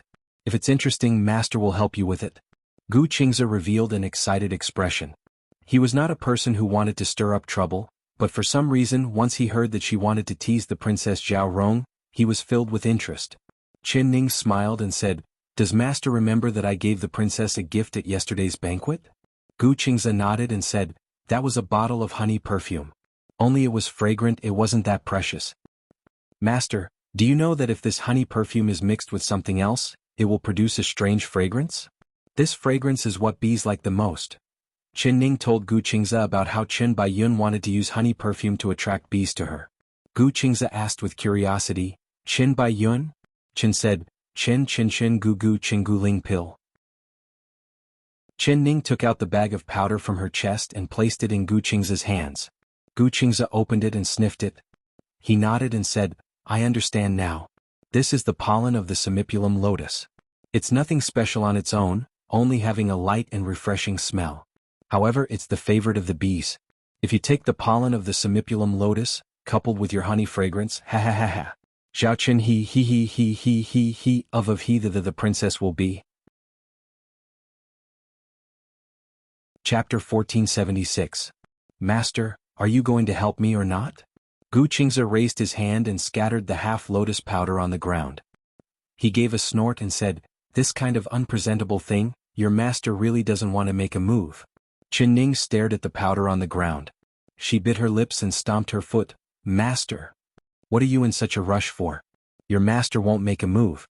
Since your master has to make a move, naturally you have to use your master's things. You have to use first-class things." Gu Qingze's lips curled into a faint smile. Chen Ning was surprised and happy. She pursed her lips into a smile and said, "So master, you have first-class things on you, so naturally you don't care about this unpresentable half-lotus powder. Master, what good things do you have? Can you show this disciple's eyes?" Gu Qingze said, "All right, your master will teach you a lesson first." He took out a small bottle from the box on the armrest of his chair. Shaking it, he said, "This is a bottle of insect-luring powder. The powder inside has the taste that many insects like, including bees, butterflies, ants, earthworms, spiders, geckos, cockroaches, toads." He said the names of several insects in one breath. Chen Ning shivered when she heard this and her body went numb. Gu Qingze then said, "Humph, that cheap princess wants to harm my disciple, so your master will let her have a taste of the powder in this bottle and give her a taste of her own medicine. I guarantee that the girl who harmed you won't be able to live and won't be able to die even if she wants to."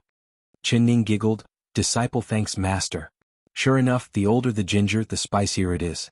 Master's move is much more powerful than your disciple's original plan. She thought that she never would have thought that her master would be this black-bellied. When it came to scheming, he was 10 times more ruthless than her. Zhao Rong princess was going to suffer this time. "You can go back to the palace first. Your master will go to the Duke Ning palace now and there will be good news coming to your ears soon. Don't forget you still have 2 days. If you don't have anything to do in these 2 days, don't leave the palace. Stay in the palace and love your emperor husband. Gu Qingze said this without any expression. He turned his wheelchair and left without looking back. Chen Ning looked at Gu Qingze's back in a daze and her heart filled with warmth. She could deeply feel the care and love this master had for her. Divine Dr. Gu, you're leaving? This old man has already ordered them to prepare a sumptuous dinner and was about to invite the Empress to eat with you. Dr. Zhang's voice came from outside the door. He knew that Chen Ning and Gu Qingze had something important to say, so he didn't dare disturb them. Now that he saw the divine Dr. Gu about to leave, he quickly came forward in concern. During this period of dinner, he had the kitchen put in a lot of effort. Today, Gu Qingze had helped him answer the difficult questions that had been weighing on his heart for many years. He was suddenly enlightened and could be said to be extremely grateful towards Gu Qingze. He thought to himself that there was nothing he could do to repay Gu Qingze. He could only take advantage of the few days that Gu Qingze was staying in his food to properly entertain him and repay him. My disciple and I have things to do. To Zhang not to eat. Not, Gu Qingze said. Gu, and I, Ning to Ning, I, and, there was already a carriage sent by Duke Ning public house waiting at the entrance. Chapter 1477. Duke Ning Residence. Hearing that Gu Qingze was about to arrive, Duke Ning was so excited that he couldn't sit still in his chair. He paced around the room, rubbing his hands and looking out of the hall from time to time, giving orders. Quickly go and take a look. Why isn't Divine Dr. Gu here yet? Did something happen on the way here? The servants agreed and hurriedly ran out of the door, muttering in their hearts, I've never seen Duke so anxious. In just a short while he has already sent 7 or 8 groups of people to inquire about the news. What kind of person is this Divine Dr. Gu? What kind of background does he have that Duke Ning values him so much? Divine Dr. Gu is here. Divine Dr. Gu is here. The servants guarding the gate finally saw the magnificent carriage that had just turned the corner. It was the carriage that Duke Ning had sent to greet Gu Qingze. The large red lantern hanging in front of the carriage clearly had the 4 large words, Duke Ning Fu, written on it. The servants quickly ran into the residence to report the news to Duke Ning.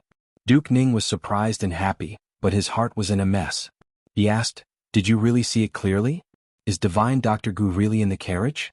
That carriage wouldn't be empty, right? He was still worried about his personal gains and losses. The servants were stunned and couldn't answer. They only saw the carriage in their residence from afar and didn't notice if there was anyone in the carriage. Useless things, all of you are useless. Quickly go and find out. Duke Ning was so angry that he raised his leg and kicked one of the servants, causing him to tumble and crawl on the ground. After a while, the servant hurriedly rushed in. Duke Ning, this servant saw it clearly. Divine Dr. Gu is in the carriage. Hearing this, Duke Ning immediately jumped up from his chair and walked out in a few steps. Quickly, everyone follow me to welcome Divine Dr. Gu. If anyone is negligent, I won't forgive him. He brought a group of servants to the door. At this time, Gu Qingze's carriage hadn't reached the residence yet. The commoners in the distance saw this scene and were amazed. What kind of important person was sitting in the carriage? Duke Ning actually came out to welcome him personally. Could it be that the person in the carriage was the emperor? After a while, the carriage slowly stopped. A few servants moved Gu Qingze and his chair down from the carriage. The chair was extremely heavy. The servants' faces and necks were red from holding it in. Gu Qingze sat in the chair and saw Duke Ning waiting outside. But didn't even leave the chair. He just bowed slightly and nodded to Duke Ning. Thank you for waiting, Duke Ning, he said indifferently. His carefree manner made everyone suck in a breath of cold air. Who was this young man? How could he be so arrogant and rude in front of Duke Ning? When he saw Duke Ning, not only did he not bow, but seemed to be glued to the chair, not moving at all. Looking at his coarse hemp clothes, he was obviously a commoner and not the current emperor. Even the servants of Duke Ning's public house were secretly sulking. This ancient divine doctor really thought that he was a deity from the heavens. He actually dared to be so rude to the Duke. One had to know that even the Prime Minister, who held the highest position in the imperial court, had to be respectful and careful in front of the Duke, not daring to show the slightest bit of disrespect. Chapter 1478. Not only was Duke Ning not angry, but his face was full of smiles. His originally cold and expressionless face was smiling like a flower. What are you saying, Divine Dr. Gu? This Duke did not wait for long. Moreover, as long as I can see Divine Dr. Gu, this Duke will be honored to wait for 3 days and 3 nights. As soon as his humble words came out, everyone's jaws dropped in shock. Did they hear it wrong?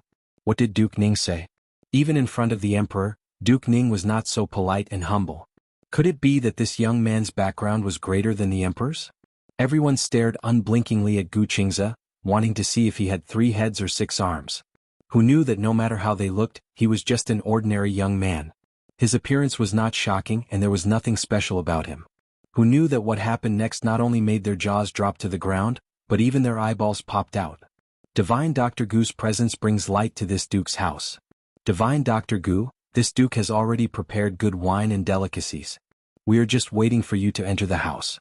Come, let this duke push you into the house. Duke Ning walked behind Gu Qingze and personally pushed the wheelchair towards the gate of the house. Gu Qingze didn't refuse. He just sat in the chair and let Duke Ning express his goodwill to him. Duke Ning had a smile on his face as if it was an honor to help Gu Qingze push the chair. With this, not only were the servants of Duke Ning's house dumbfounded, but even the common people who were watching became clay sculptures. Even when the gate of Duke Ning's house closed with a bang, and the situation inside the house could no longer be seen, everyone was still in a daze for a long time. The fine wine and delicacies prepared by Duke Ning were in no way inferior to the palace banquet held at the Anqing Palace Hall yesterday. In fact, they were even better. However, in such a large banquet, Gu Qingze was the only guest. He sat alone in the seat of honor, which made his status even more noble. Duke Ning sat next to him and personally helped him with the dishes and wine. This made the servants at the side look at each other in dismay, not knowing what to do. The High Duke had actually snatched their jobs. What should they do? Come, Divine Dr. Gu, this dish is called Return to the Phoenix's Nest. It was made by the most famous restaurant in the capital. In order to welcome the Divine Dr. Gu, this duke has specially invited their chef to the house to make this famous dish for the Divine Dr. Gu. This is a delicacy that can't be found anywhere else, you must try it. Duke Ning enthusiastically introduced the dishes on the table to Gu Qingze. For this banquet he had put in a lot of effort. Even the 4 dishes that Chen Ning left in the ancient tower had been brought over by him. However, he could never have imagined that these 4 dishes that everyone praised were actually the creations of the person he hated to the bone. Gu Qingze's expression was indifferent. He didn't even look at the small piece of phoenix nest burrito that Duke Ning handed over, causing Duke Ning to feel slightly embarrassed. It doesn't matter. Divine Doctor, please try this dish. This dish is called Phoenix's Egg. Look, this orange, red and light yellow, doesn't it look like a young phoenix curled up in an egg? Not only is this dish beautiful, the taste is even better. Chapter 1479. The phoenix egg emitted a strange fragrance. Gu Qingze wasn't a glutton, but when he smelled this fragrance he suddenly felt hungry. His gaze couldn't help but land on the phoenix egg. He discovered that it was just as Duke Ning said. The strange and unique shape really did look like a young phoenix, and the taste. He picked up a small piece of the phoenix egg and sent it into his mouth. After chewing a few times, he felt a fresh fragrance filling his mouth. It was truly a delicacy he had never eaten in his life. As soon as he tasted it, he began to eat continuously with his chopsticks, eating happily. What does Divine Physician Gu think about the taste of this phoenix egg? Seeing Gu Qingze happily eating, Duke Ning's smile deepened. He had a proud expression as if he was the one who made this phoenix egg. Not bad. Gu Qingze only said 2 words before he continued to gorge himself on his food. He even rolled his eyes at Duke Ning, looking like he disliked Duke Ning for talking to him and disturbing his mood of eating. Duke Ning smiled and personally scooped a bowl of sweet soup and sent it in front of Gu Qingze. This soup is called Snow-Seeking Plum Blossom. Not only does it look good, it also sounds good. How can this soup sound good? Gu Qingze was startled. He put down his chopsticks and sized up the sweet soup in front of him. In the bowl of soup that was as clear as water, there were snow-white osmanthus petals floating. A dozen or so dark red cherries were floating inside. The red and white were clear and bright. Just looking at this color would make one's eyes light up. He scooped up a cherry and sent it into his mouth. When he bit down lightly, he heard a crisp sound. The sweetness of the cherry, the clarity of the soup, and the coolness of the rock candy were all in his mouth. No wonder it's called Snow-Seeking Plum Blossom. This name is good and this soup is also good. Gu Qingze couldn't help but praise. Divine Physician Gu, if you think it's delicious, then eat more, eat more. Duke Ning was already smiling like a flower, extremely proud of himself. Gu Qingze picked up the rolled-up phoenix nest biscuit. Originally he wasn't interested in this biscuit, but after tasting the phoenix egg and snow-seeking plum blossom, he began to feel that this biscuit was definitely not as ordinary as it looked. As expected, when he bit down, a strange expression appeared on his face, causing Duke Ning's heart to beat rapidly. "Divine Physician Gu, this phoenix nest does not taste good?" he asked with some trepidation.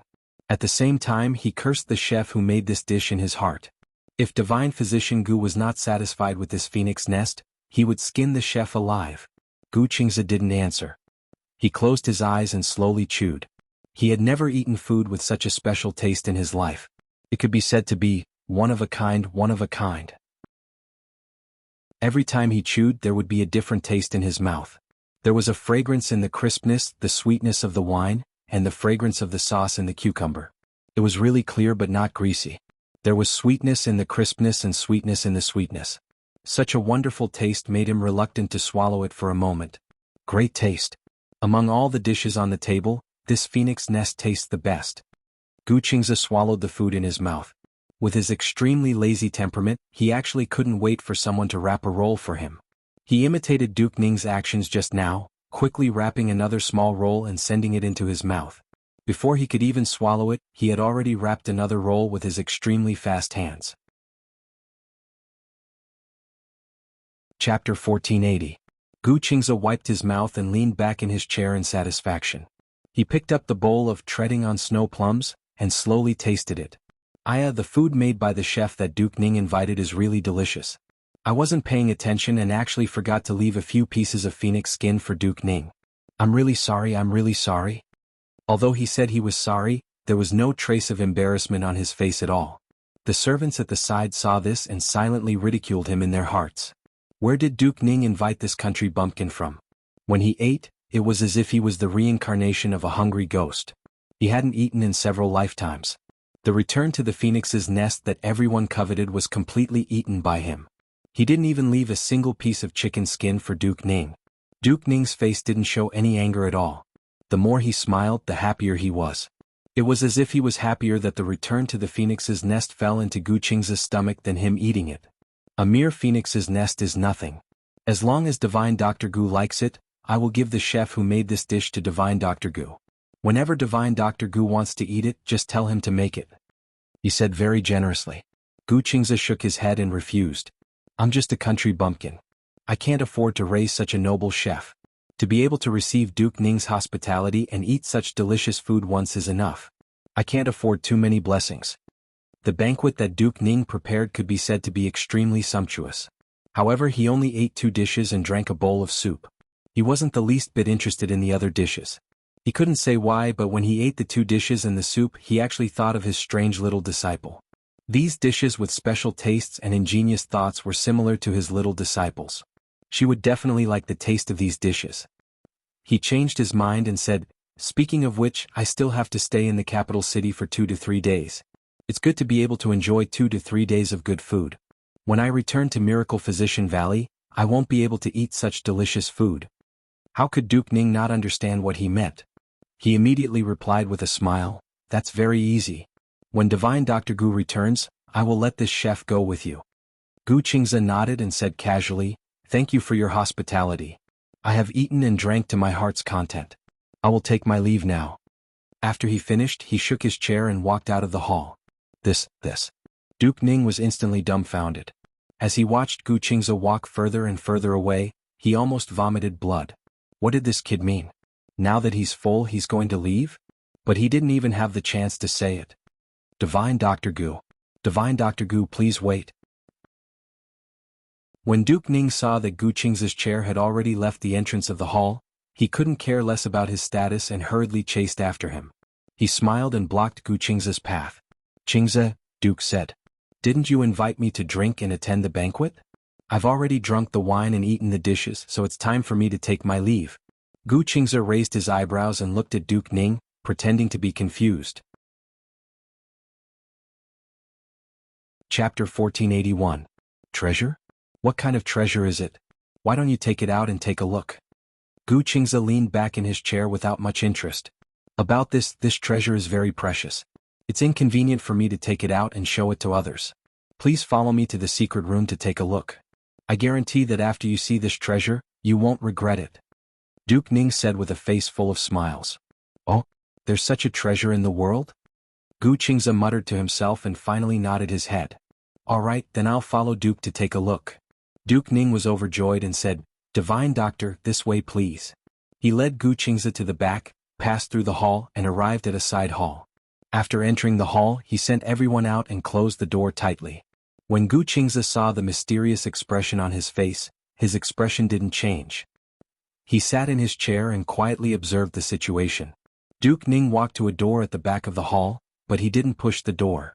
Instead he pushed the wall at the side. With a soft squeak, the wall actually slowly opened to two sides, revealing a secret door.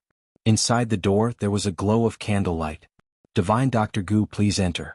Other than me, you're the first guest to enter this secret room. Duke Ning extended his hand and led the way. Gu Qingze was secretly vigilant, but he wasn't afraid. He shook the chair and slowly slid into the secret room. As soon as he entered the secret room, the secret door behind him started to close. He heard the sound, but he didn't even turn back to look. This secret room was very spacious. The four walls of the room were lit with eternal lamps, illuminating the whole secret room like it was daytime. However, the four walls were bleak like a square box, and this box was empty. Duke, where's the treasure you want me to see? Why don't I see anything? Don't tell me that the treasure that Duke is talking about is you? Gu Qingze's gaze swept across the surroundings and he let out a cold laugh. Duke Ning said with a smile, Divine Dr. Gu must be joking. You'll be able to see such a treasure soon. He clapped his palms together and then the sound of a pipa rang out. The sound was clear and melodious, like water hitting a stone. It was very pleasant to listen to. Along with the music of the pipa, the veil in the corner of the secret chamber slowly rose, as if a light breeze had blown past.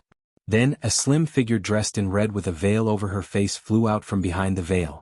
Her movements were graceful, and she held the pipa in her right hand, playing and dancing at the same time. Her red dress was like a thin veil, perfectly outlining her beautiful and exquisite figure. It was like a mist or an illusion, dazzling the eyes of the onlookers. Amidst the sound of the pipa and the dance, the girl in red suddenly turned her head around. The veil covering her face fell to the ground and she smiled at Gu Qingze.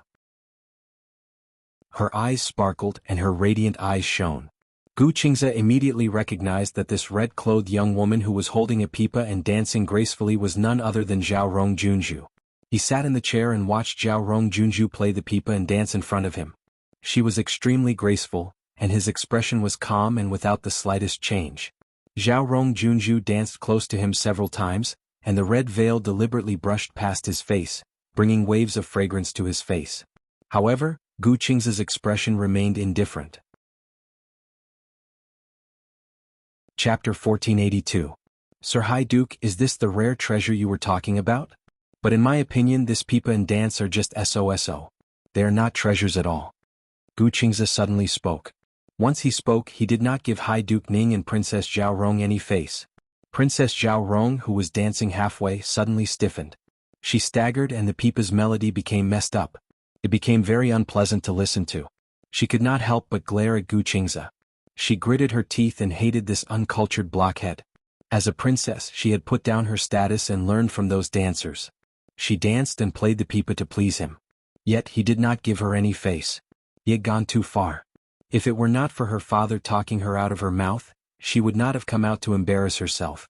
Now she was being ridiculed. She could not help but feel ashamed and angry. Her right hand went to her waist and she wanted to take out a whip to hit him. Zhao Rong, don't be presumptuous. High Duke Ning saw Princess Zhao Rong's intention. He looked at her sternly and shouted. Princess Zhao Rong's face turned red. She said hatefully, Father, did you not hear? This country bumpkin is humiliating your daughter. If you dare to speak rudely again, I will not let you off lightly. Father feels that Divine Dr. Gu is right. Your dance is really ugly. What kind of thing are you playing the pipa? Father has hired a master for you in vain. Duke Ning reprimanded with a stern face. Princess Zhao Rong saw that High Duke Ning was really angry. Her arrogance subsided and she pouted. Dr. Gu, please forgive me. Zhao Rong has been spoiled by me since she was young. She has a straightforward personality. If her words offend you, please do not take offense. Gu Qingze said calmly, High Duke, if you have something to say, why don't you get straight to the point? Why did you ask me to come to the High Duke's public house? It can't be that you want me to drink my fill and then admire your daughter's clumsy dance, right? You stinking country bumpkin. Princess Zhao Rong was instantly angered. She pointed at him and cursed. Zhao Rong, have you forgotten what your father told you? Quickly apologize to Dr. Gu. High Duke Ning shouted. Father? Princess Zhao Rong could not help but stomp her feet in protest. Apologize. Princess Zhao Rong's face was bright red, but she did not dare to disobey her father. She gritted her teeth and said, High Duke, I apologize. Gu Qingzi didn't even look at her. High Duke, if there's nothing else, please open the door to the secret room. I'll be taking my leave. Duke Ning chuckled. Divine Dr. Gu, there are only you, my daughter, and me here. There are no outsiders. I'll be frank with you. Today I've invited you over for one thing only. Oh, High Duke is finally willing to speak the truth? Tell me, what is it? I'm all ears. Duke Ning put away his smile and his expression became solemn as he said, Divine Physician Gu is young and handsome, and your medical skills are outstanding. This Duke feels like an old friend to you and I admire you very much. I don't know why, but this Duke has always looked down on young people, but when I saw you I felt that we were congenial. This Duke only has one beloved daughter, and she is my most precious treasure in this world. This Duke wants to hand my daughter's Zhao Rong to you. What do you think, Divine Physician Gu? Chapter 1483. What? Lord Duke, are you joking? This joke isn't funny at all. After Gu Qingzi recovered from his shock, anger appeared on his face. Zhao Rong Junju didn't believe her ears at all. She widened her eyes and said, Father, what nonsense are you saying? How can you promise your daughter's life to this country bumpkin? Shut up, Divine Dr. Gu is a dragon among men. What country bumpkin? If you say one more word of nonsense, I will slap your mouth. Duke Ning's face was full of anger as he scolded Zhao Rong. Zhao Rong Junju's eyes were filled with tears. Due to her father's authority, she didn't dare to say anything else. She could only angrily stare at Gu Qingzi. Seeing his coarse hemp clothing and his face that could barely be considered delicate, he wasn't even fit to carry the shoes of the emperor cousin in her heart. Father, even if you beat your daughter to death, your daughter definitely won't marry him. She panicked and immediately shouted without a care in the world. Duke Ning flipped his hand and heavily struck Zhao Rong Junju's right cheek, leaving behind 5 red fingerprints. Shut up. He yelled loudly.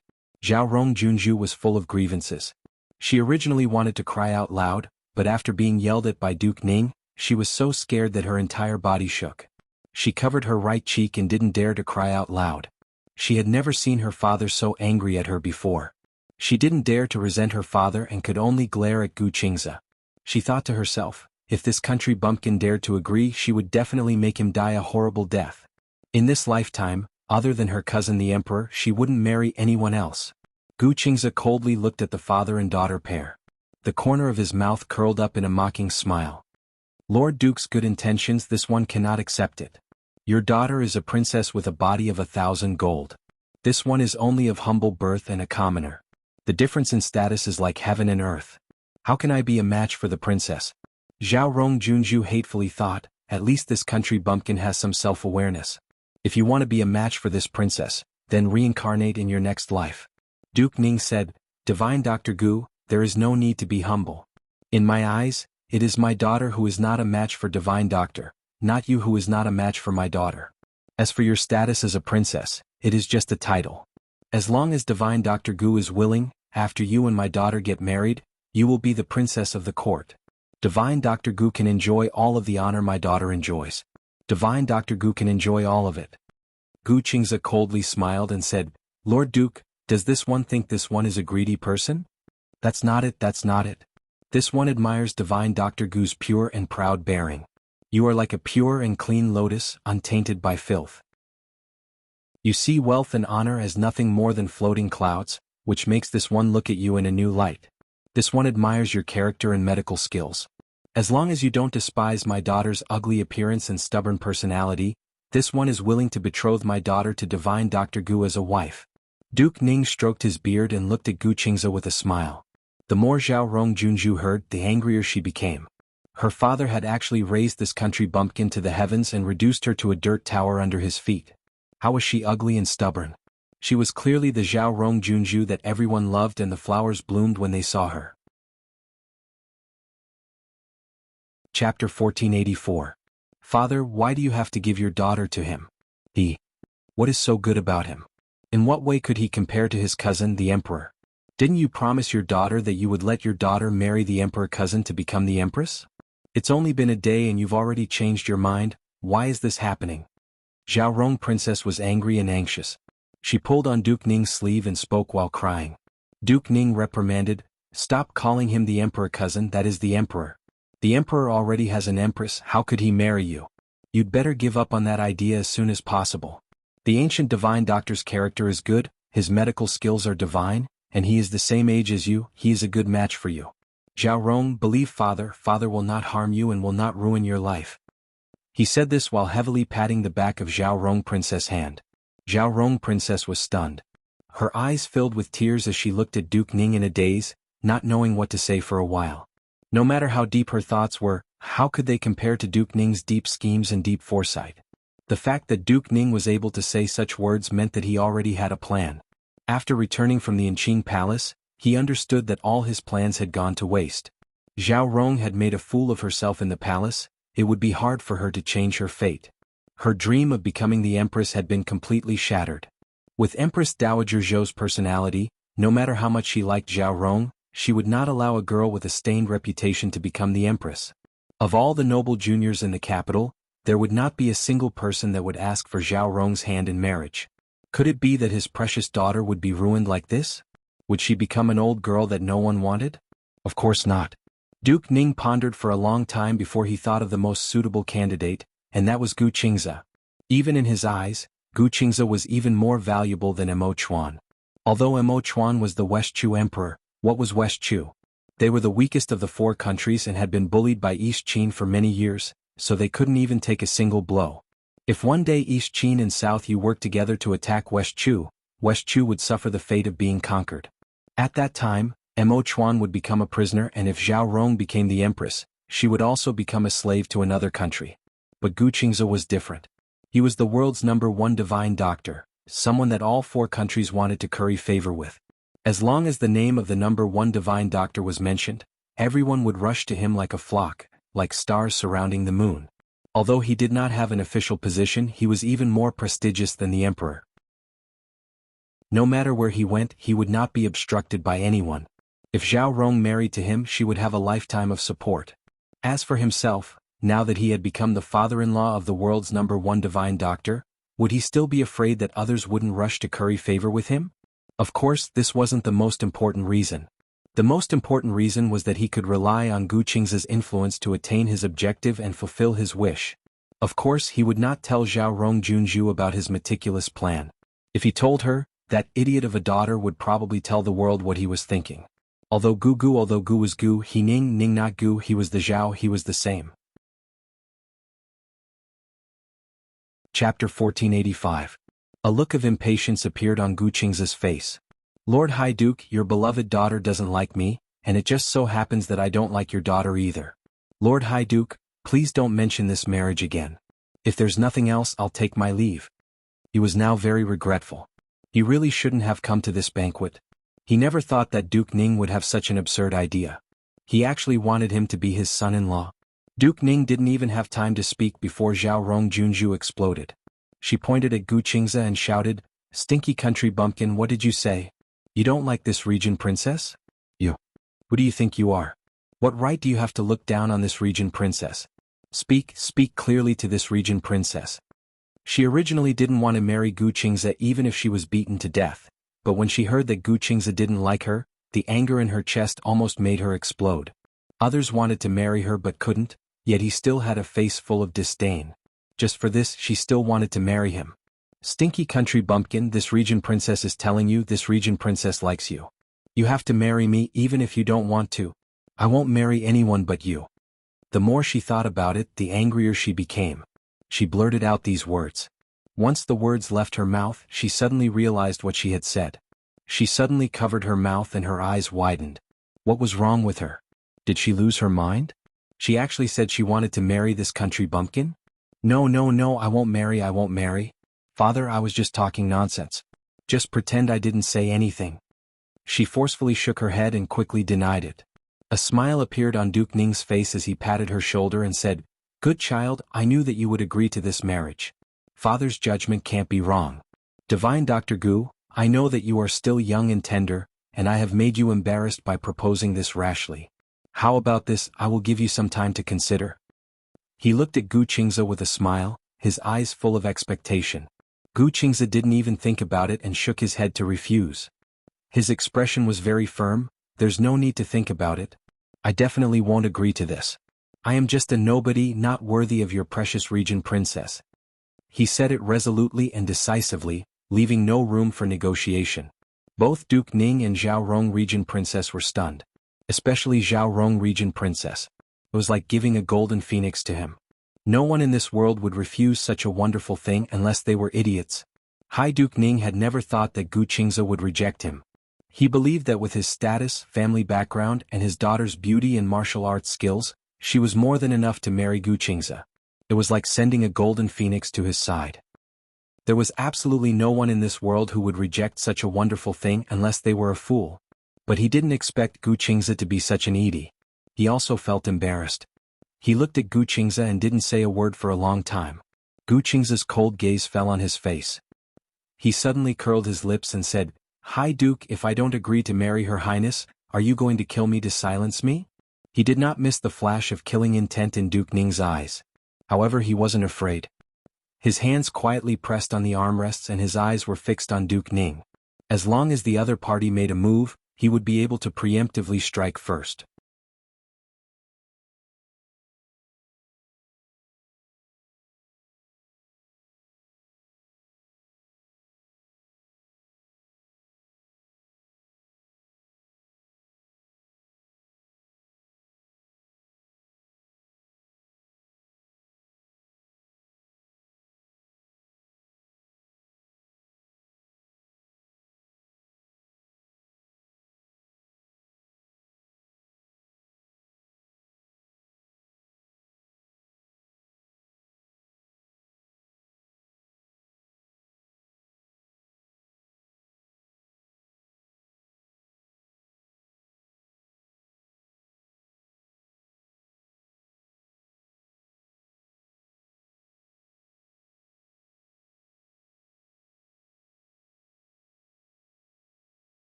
Chapter 1486. Duke Ning's principle had always been, if you don't work for me, you will be killed by me. No matter how much he admired Gu Qingze, the moment Gu Qingze rejected him, the first thought that surged in his heart was, kill him. This secret room looked empty and there was nothing special about it, but the four walls, ceiling and floor were all covered in hidden weapons. As long as he gently waved his hand, the hidden weapons coming from all directions would turn Gu Qingze into a porcupine. His finger was already on the hidden weapon switch. As long as he pressed it, Gu Qingze would have no chance of surviving. But seeing the other side's cold eyes looking at him, for some reason, Duke Ning's heart finally found out that there was a secret door behind the veil. He stared fixedly ever since he entered this secret chamber. Stared back at him without showing any weakness. With his level of understanding of mechanisms, he could naturally tell that suddenly arose in Duke Ning's ordinary secret chamber. He not only wanted to use and admire this young man in front of him, but he was not afraid at all. But also had an indescribable palpitation. He even hoped to see Hai Duke Ning activate his indescribable throbbing that made him want to do his utmost to rope. He wanted to see if Hai Duke Ning's mechanism was more powerful, or hesitate to take the initiative to betroth his daughter to Guqingze in order to achieve his goal. He wholeheartedly wanted to make Guqingze one of his own, but Guqingze refused him without any reason. Guqingze crossed his arms and smiled coldly. Why does he resist marrying Zhao Rong like this? Lord Duke's honey trap didn't work. If he doesn't want anything from me, what plan are you going to use to deal with me now? Why doesn't he ask anyone else for a promise and instead asks me for one? This Duke. He clearly wants something from me. This Duke has always admired you and only hoped to be friends with you. Turned with countless thoughts. How could there be the word deal? He had invited Guqingze to the banquet as a test. Has a request. If Guqingze did not come and rejected him like the other ministers, Guqingze's eyes would not be smile on his lips. But he had come. Lord Duke, this was enough to show that Guqingze looked at him, stared at him differently. Suddenly, he grabbed the front of his judgment with both hands and pulled it apart. This was also the reason why he dared to propose marriage, and his upper body was revealed. Looking at West Chu, he was over 40 years old, but because he had lived like a prince, his skin was still smooth and tight, white and fine. Who else could it be but him? If he didn't take off his clothes, but to his surprise, no one would be able to see that his skin was even more delicate than the face of a daughter of a noble family. Could it be that he really didn't like white and fine skin was covered in scales that looked like snake skin? The person he loved his chest and back, and even his two arms were covered in it. Duke Ning's mind made one's hair stand on end, and it was a ghastly sight. Although he saw Chen Ning as a thorn in his side, he had to admit that Zhao Rong was inferior to Chen Ning in every aspect. Coldly and didn't even move his eyebrows. He would not choose Zhao Rong. Divine Dr. Gu, he was suddenly a bit discouraged and waved strange illness that only Zhao Rong leave first. Please save me. Zhao Rong, there were only the two of them in here for a long time. Duke Ning threw away his high and mighty position of a Duke and retreated behind the veil. Guqingze was unsound. She had already exited the secret room. His gaze slowly moved over the snake skin on his body and he smiled faintly. Lord Duke, you seem to have used the prescription that my disciple gave to treat your daughter, right? Yes, Divine Dr. Gu, you are so powerful that you can even see this. You must have a way to save me, right? Duke Ning's body trembled, and countless hopes sprouted in his heart from these words. It was because he had used the snake slough and gold thread that snakeskin-like skin lesions began to grow all over his body, replacing the original fish scales. What was most unbearable was not the snakeskin-like lines but the pain and itch that came with it. When he had fish scale spots on his body, it was unbearably itchy. But after it turned into snakeskin ringworm, it was painful and itchy. He didn't know whether to scratch it or not. The itch and pain drilled into his heart, and this feeling almost tortured him to the point of insanity. Throughout the banquet, he didn't know how much strength he used to maintain a smile on his face. He didn't want others to notice. But in reality he couldn't sit still. He wanted to take a knife and cut off his skin piece by piece. And the most frightening thing was that he found that the snakeskin was rapidly spreading and expanding all over his body.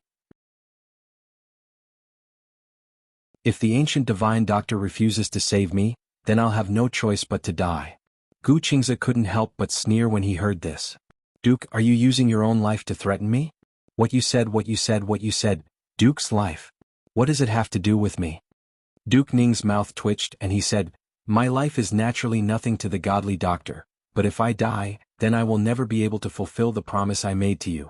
A sly look appeared on his face. This was his last bargaining chip, and it was also the most powerful one. Chapter 1489. Although Duke Ning didn't know what Guqingze wanted him to promise, this promise was equivalent to a contract between the two of them.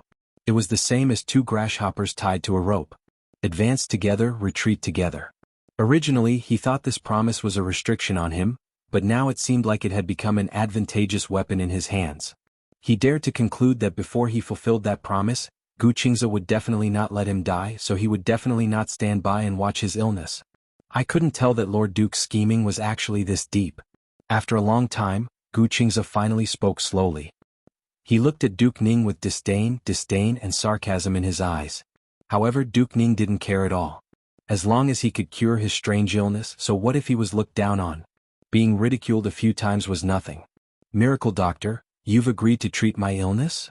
The muscles on his face trembled slightly due to excitement, and his eyes shone brightly as he looked at Guqingze. Guqingze snorted noncommittally. Duke Ning was overjoyed.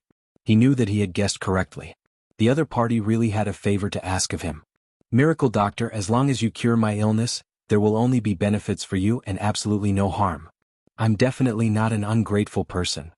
In his joy, he didn't forget to promise the other party benefits again. Unexpectedly, Gu Qingze rolled his eyes and said coldly, "What, Lord Duke isn't? Has Lord Duke never done anything shameful in your life?" His voice was filled with anger and sarcasm. Duke Ning was stunned, then smiled and said, "I've done things with a clear conscience. Only people betray me, but I never betray anyone." Hee, Lord Duke's words are really pleasant to hear. Gu Qingze smiled coldly. Duke Ning ignored the obvious sarcasm on his face and said with a smile, "Miracle Doctor, please take a look at my illness." He extended his hand. As the saying goes, strike the iron while it's hot. He wanted to kill this nail before Gu Qingze changed his mind. Gu Qingze sneered and said, "Lord Duke, are you afraid that I'll change my mind? You don't have to. You guessed correctly, I do have a favor to ask of you, so I won't let you die just like that." His voice was icy cold, carrying a bone-piercing chill. Duke Ning's back suddenly shivered. He felt that this young man in front of him seemed to have a deep-seated hatred towards him, so he couldn't help but look at his face. But with one glance, he found that the other's face was as usual. Other than indifference, there was no hatred. He couldn't see any. He laughed at himself for being too suspicious. He hadn't known the other for long and had never offended him, so where did he come from? Gu Qingze raised his hand and placed his fingers on his wrist. He closed his eyes and checked his pulse. Chapter 1490. Duke Ning was startled, then he shook his head and said, "This Duke has never been infatuated with women. In this life, I only had Zhao Rong's mother as my companion. Before her, I never had any relations with other women. After she died, I no longer had any other thoughts. I only wanted to raise Zhao Rong well and find a good husband for her." These words were from the bottom of his heart. For some reason he could clearly feel that Gu Qingze seemed to have a faint hostility towards him, but he still couldn't help but pour out his heart to the other. Perhaps in the depths of his heart, he still wasn't willing to give up and wanted to use Zhao Rong to pull Gu Qingze to his side. "Is that so?" Gu Qingze only said these two words before he closed his eyes and started to feel the pulse again. Duke Ning lowered his head slightly and stared unblinkingly at his face. That sparse eyebrow and straight nose suddenly gave him a feeling of déjà vu. In terms of appearance, Gu Qingze's facial features could only be said to be delicate and pretty, but in Duke Ning's eyes he felt indescribably comfortable. A thought flashed through his mind. He seemed to have seen this young man somewhere before, but he couldn't think of any clues after searching through his memories. Speaking of which, his and Zhao Rong's eyebrows and eyes are somewhat similar. That's why I feel a little familiar. And the two of them really do look a little similar. Could it be that this is really fate that was destined in a previous life? Duke Ning thought as he observed Gu Qingze's expression, his heart uneasy. After a long while, Gu Qingze finished feeling his pulse and withdrew his hand. "Godly doctor, has my illness been cured?" Duke Ning anxiously asked. Gu Qingze glanced at him. "Lord Duke, why did you take the medicine that my disciple prescribed for the princess without any rhyme or reason? Your body that looks like a snake's skin is all from that snake's molt. Fortunately, you only took 2 doses. If you took it for 3 days, your entire body would be covered in snake skin, even your head and face would be no exception. At that time, you would become a strange person that looks like a snake. So this strange illness of mine is really caused by drinking that medicine." Duke Ning had long suspected this. Hearing Gu Qingze's words, he was even more afraid. At the same time, he rejoiced that he had invited Gu Qingze to the manor early on. Otherwise, he really would have become the snakeskin person that Gu Qingze spoke of. But, godly doctor, Zhao Rong also drank this medicine. After she drank it, she didn't have the same symptoms as me, so why did my body become like this? He thought and asked. Gu Qingze said coldly. Zhao Rong Junju has psoriasis. That snake skin and gold thread are the most effective medicines to treat psoriasis. But medicine is 3 parts poisonous. Lord Duke, have you heard of this before? This snake skin can treat psoriasis, but if those who doesn't have with psoriasis use it, then they will become like state. Duke Ning couldn't help but blurt out, I also have psoriasis. It's the same illness that Zhao Rong has. I thought that Zhao Rong would be cured after taking that medicine, but after I took it, snake skin grew all over my body. Why is this happening?" Gu Qingze replied with an "oh," and said faintly, "Lord High Duke, you've also contracted psoriasis." Chapter 1491. Afterwards, red rashes began to appear on my skin, which then turned into red spots, and then into pieces of white fish scale-like skin flakes. The symptoms were exactly the same as what godly doctor had said. Godly doctor, you said that Zhao Rong's strange disease was highly contagious, and it was very likely to be hereditary, so it must be me. I caused Zhao Rong to have this disease, so I concluded that it must be godly doctor. Coincidentally, the Empress gave Zhao Rong a prescription, and after Zhao Rong drank it, the effect was extremely good, so I also drank a dose. I didn't expect that not long after drinking the medicine, the fish scale-like skin flakes actually turned into snakeskin, and it was painful and itchy. Godly doctor, quickly prescribe a dose of medicine, save me. Duke Ning had already endured for a long time, and at this time he finally couldn't bear it anymore. He turned his hand over and grabbed towards his back. You can't grab. Gu Qingze pressed on the armrest, and a black rope suddenly flew out, wrapping around Duke Ning's wrist. What you have isn't godly doctor, but because you used medicine indiscriminately, it's full of snakeskin. If you scratch the affected area, the consequences will be unimaginable. When Duke Ning heard this, he didn't dare to grab anymore. Looking at the black rope on his wrist, his face was even more stunned. He couldn't see where this black rope had flown out from. Gu Qingze pulled on the mechanism, and the black chain retracted without a sound. Only then did Duke Ning realize that Gu Qingze's chair, which never left his side, actually had such a powerful hidden weapon hidden in it. He was instantly shocked, thinking that he had really underestimated this young man. No wonder he dared to come to the banquet alone, and dared to follow him into the secret room alone. Godly doctor, please save me, save me. Duke Ning couldn't care less about his face and knelt down in front of Gu Qingze. Gu Qingze's face turned cold, and with a turn of the wheel, he avoided his kowtow. Lord Duke, I'm just a lowly person from the mountains, and I can't accept such a big bow from you. If you continue to be like this, don't blame me for not treating you. Fine, fine, fine, I won't kneel. Please quickly treat me, godly doctor, I really can't take it anymore. Duke Ning hurriedly stood up. Gu Qingze thought for a bit and then pressed the mechanism. He took out a bottle of ointment from a hidden medical box, and used his fingernail to pick out a bit, saying to Duke Ning, this medicine will be very painful when applied to your body, can you take it? If you can't, then I won't waste this precious ointment. I won't waste this precious ointment. Duke Ning nodded his head repeatedly. When he heard that this ointment was extremely precious, his eyes instantly lit up. Godly doctor, you said that I have psoriasis, but my symptoms are exactly the same as Zhao Rong's. Although the symptoms are the same, the treatment is different. You are a man and she is a woman. One is young, one mean, one hard, one gentle. Even if you have the same symptoms, the two prescriptions cannot be mixed. Does the High Duke not understand this principle? Gu Qingze said mercilessly. As he spoke, he applied the ointment in his hand onto Duke Ning's snakeskin. As soon as the ointment came into contact with his skin, Duke Ning let out a blood-curdling scream. He was in so much pain that his entire body was trembling. He shouted, ouch! It hurts. It's so king painful. Gu Qingze said with a straight face, if Lord Duke can't take it, then I won't apply it. Chapter 1492. Duke Ning gritted his teeth so hard that they creaked. His facial features were all scrunched together from the pain. Gu Qingze nodded and said, okay, since it's like this, Lord Duke must endure it. He picked up the ointment and applied it bit by bit on Duke Ning's snakeskin. He only applied a small portion each time, but it brought Duke Ning a heart-wrenching pain. It was as if a sharp knife was slicing his flesh piece by piece. The pain made his face pale, and beads of sweat rolled down his forehead like rain. There were several times when his vision darkened and he almost fainted. But every time he was about to be unable to endure it, Gu Qingze would slow down and let the heart-wrenching pain pass before continuing to apply the ointment on him. Duke Ning was secretly grateful for his attentiveness and consideration, but he would rather Gu Qingze apply the ointment all over his body. It would be even more painful, and he might as well faint from the pain to avoid the pain of being sliced by a knife. He opened his mouth, but before he could speak, Gu Qingze seemed to have seen through his thoughts. As he applied the ointment, he said unhurriedly, does Lord Duke wish for me to apply the ointment on you all at once? But that won't do. If that's the case, I'm afraid Lord Duke won't be able to endure the pain. It's very likely that you will faint from the pain and never wake up again. For Lord Duke's safety, it's better for you to endure it. Duke Ning was even more grateful. He gritted his teeth and endured the pain, saying, Divine Dr. Gu is so thoughtful for me. I really can't thank you enough. This ointment needs to be applied for 20 days. I will write down the formula for this ointment for you.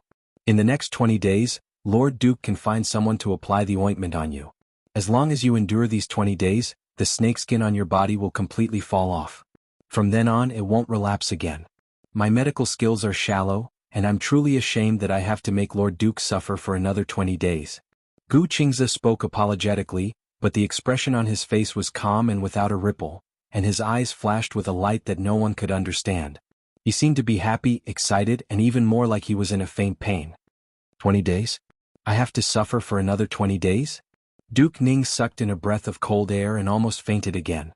This time the severe pain had almost taken his life. If he had to endure this pain for another 20 days, suffering the feeling of having his flesh cut by a knife every day, he would rather die. No. It was better to be alive. As long as he endured these 20 days of pain, his illness would disappear completely. He could see people again and sweep away the bad luck he had been hiding for the past 3 years. By the time Gu Qingze finished applying the ointment, Duke Ning was already in so much pain that he only had half his breath. He couldn't even move. After a while he finally let out a sigh of relief. Godly doctor, are you done applying it? Gu Qingze looked at Ning and slowly, Duke Ning. Duke Ning, that he, divine doctor, Gu. Alright, thank you, godly doctor. I'll open the secret door and send you out. I that the ointed that he Duke Ning, said. Duke, Ning, long Duke bye Duke Ning said. Knowing that the ointment was effective, he was overjoyed. He pressed the mechanism and opened the secret room's door. Gu Qingze went outside and wrote a prescription on a piece of paper before handing it over to Duke Ning. Chapter 1493. Duke Ning nodded his head repeatedly and took the prescription. He held it tightly in his palm like it was a treasure and repeatedly thanked Gu Qingze. Gu Qingze glanced at him and faintly said, I still have a bottle of pills here. I'll give it to Princess Xiaorong. Although my disciple has prescribed the right medicine, she doesn't understand the effects of supplementation. The medicinal properties of the snake slough and the gold thread are fierce. Princess might feel uncomfortable after taking them, but if she takes this medicine of mine, there won't be any problems. He took out a porcelain bottle and handed it to Duke Ning. Many thanks, Divine Dr. Gu. I didn't think that Divine Doctor would still care about my daughter's illness. Wait until I call my daughter out to personally thank you. Duke Ning was surprised, but a smile quickly spread across his face. He took the medicine bottle and prepared to send someone to call Princess Xiaorong. No need, this is nothing. I still have matters to attend to, so I'll take my leave now. Gu Qingze didn't even want to look at Princess Xiaorong. After speaking, he turned his wheelchair and left. Duke Ning was filled with gratitude as he personally saw him out of the fu. He stood in front of the gate and watched as the carriage he was in moved further and further away until it disappeared. He was still looking in the direction he left in. His heart was filled with emotion. This young man called Gu Qingze was not arrogant or impetuous, did not covet wealth and glory, and did not like beauties. Yet he had superb medical skills. He was truly a talent that was rarely seen in 100 years. It would be a great waste if he couldn't use this kind of talent. He heard that in 2 days he would be leaving the capital. Duke Ning had to think of a way to make him stay in these 2 days. If he let this talent go, it would be a great loss for him. It seemed that he had to think of a way through Xiaorong. No matter how virtuous that Gu Qingze was, he was still a hot-blooded youth. How could a youth like him not like beautiful young women? Duke Ning was experienced. He knew that with Xiaorong's appearance, she was one of the best among the noble young ladies of the capital. How could Gu Qingze not be moved?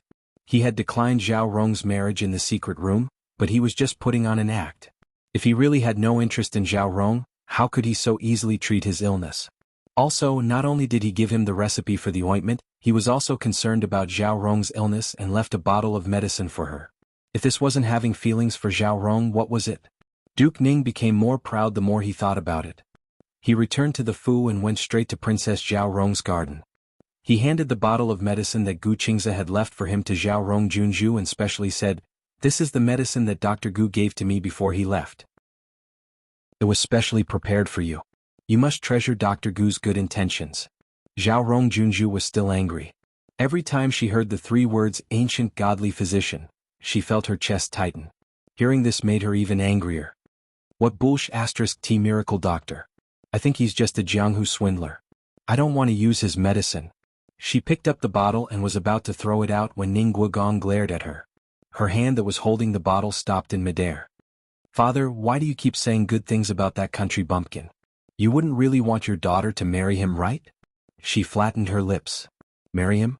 Even if you want to marry him, he might not want to marry you. Duke Ning glared at his daughter and said unhappily.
Chapter 1494. The Zhaorong princess relied on her father's love and threw herself into Duke Ning's embrace like a spoiled child.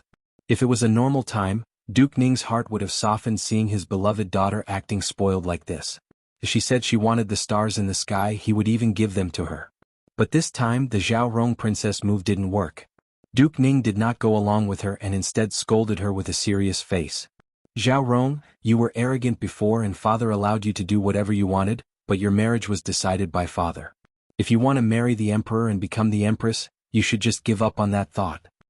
He hardened his heart and pushed Zhaorong away from his embrace. The Zhaorong princess was stunned. She looked at Duke Ning in a daze and shouted in disbelief, "Father! What? What?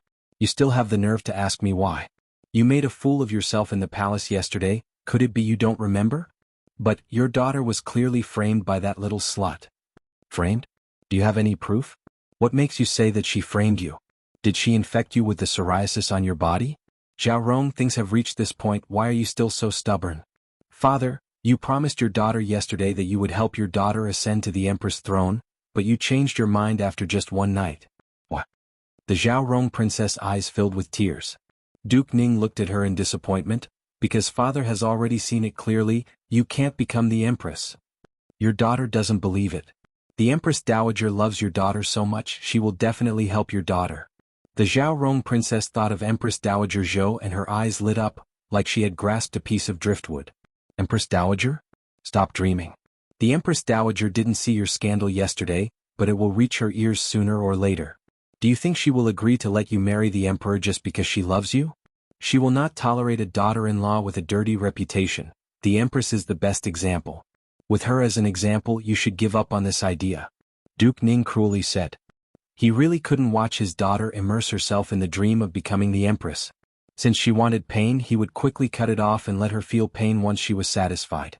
The Zhaorong princess' body trembled and her eyes opened wide in disbelief. She forcefully shook her head and said, "Impossible, the Empress Dowager loves her daughter the most. The person she loves the most is me, she wouldn't be this cruel to me. She promised mother she would take care of me for my entire life." Silly daughter, wake up. What kind of person is the Empress? She has been in the palace for several decades. Do you think her love for you is true? Do you think she has her eyes on you? Chapter 1495. Duke Ning gave a sigh and hugged his daughter in his embrace. He patted her shoulder to comfort her. "Zhaorong, father is doing this for your own good. Believe in father's eyes, father will not harm you. Although that Guqingze is a commoner and has no official position, if you marry him, you will be even more glorious than marrying the emperor. The things you want, you will obtain them sooner or later. Zhao Rong's eyes were filled with tears as she sobbed and said, "But father, your daughter doesn't just want to be the empress, your daughter truly likes cousin the emperor. You like him but he doesn't like you. Yesterday at the palace banquet, father clearly saw that the emperor only had the empress in his eyes, he did not even look at you once. Even if the empress dowager really decrees a marriage for you and you marry the emperor, he will not truly treat you. Are you really willing to be under someone else? The person you hate will bully you every day and you will have no choice but to lower your head to her. You have always been proud since you were young, you won't be able to live like this for even a day. Think about father's words, are you really not going to marry anyone other than the emperor?" State Duke Ning tried his best to persuade him. Zhao Rong's mind was in chaos. The scene that Duke Ning described made her heart explode with rage. She had to be under Chen Ning and kowtow to Chen Ning when she saw her? Then she would be better off dead. No, your daughter doesn't want to live like that. But your daughter can't bear to part with cousin the emperor. Zhao Rong's lips twitched as she began to cry again. She thought of Mo Chuan's handsome and refined appearance, it was as clear as if it was right in front of her. In the 3 years that she had left the capital city, there was not a day that she didn't think of Mo Chuan in her heart. Not only did she love Mo Chuan's identity, she also loved his handsome face and his cold and aloof demeanor. Even if he didn't say anything, as long as she could silently look at him, it was a great pleasure for her. Thinking of how she had to give up her handsome as an immortal emperor cousin and marry that ordinary-looking country bumpkin that couldn't even hold her cousin's shoes, her heart felt like it was blocked by a large piece of cotton. "Father, why do you want me to marry that country bumpkin? Even if I can't marry the emperor, there are still many other illustrious young masters and nobles in the capital who admire me. I don't want to marry a country bumpkin who only knows how to farm. I'll be laughed at by others." "Silly girl, don't be so short-sighted. Have you heard of the saying, don't bully the young for being poor? You think that Guqingze is a country bumpkin, but in father's eyes, he has limitless potential. If you marry him, you will definitely live a more glorious life than marrying anyone else," Duke Ning said with confidence.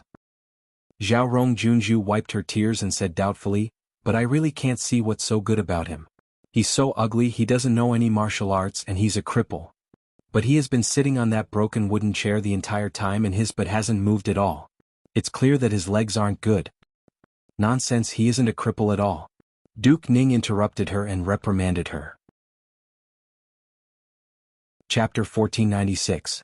When Duke Ning recalled the black rope that had suddenly wrapped around his wrist, he couldn't help but admire Guqingze even more. He likes to sit in a chair because he doesn't know martial arts. However, he is more skilled than most people who know martial arts. Do you think that your mediocre martial arts can beat him? If you don't accept it, you can compete with him another day and see who is stronger. Zhao Rong Junju was unconvinced and said, "Father, you are boosting his ambition and diminishing your daughter's prestige. Your daughter has learned martial arts for 3 whole years. Your daughter doesn't believe that I can't beat that country bumpkin who doesn't know martial arts. Okay, if you don't believe me, then you can go and compete with him. But let me say the ugly words first. If you lose to him, you have to marry him." Duke Ning stared at Zhao Rong Junju and said, "Okay, it's a deal. Father, if your daughter wins, then you can't force me to marry that country bumpkin. Promise me first that you will find a way for me to marry cousin." Zhao Rong Junju rolled her eyes and smiled through her tears. She had complete confidence in her heart that she could absolutely beat Guqingze into a sorry state. "It's a deal." Duke Ning extended his hand and lightly clapped his daughter's palm 3 times. He also had a confident smile on his face. He believed that Guqingze would not lose to his daughter. "This is the medicine that godly Dr. Gu left for you. Quickly take it. If you want to win, you have to cure your illness." He took the medicine bottle from Zhao Rong's hand and stuffed it back into her hand. Zhao Rong Junju nodded her head and said, "Father, if your daughter takes this medicine, then I won't have to eat that disgusting snakeskin and that bitter gold thread anymore, right?" She ate snake skin and gold thread for 2 days in a row. The gold thread was so bitter that she couldn't even open her mouth.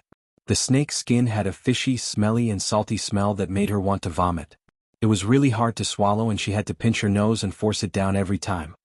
"Of course," Duke Ning said. Zhao Rong Junju immediately smiled from ear to ear. She uncorked the bottle and poured out a white pill.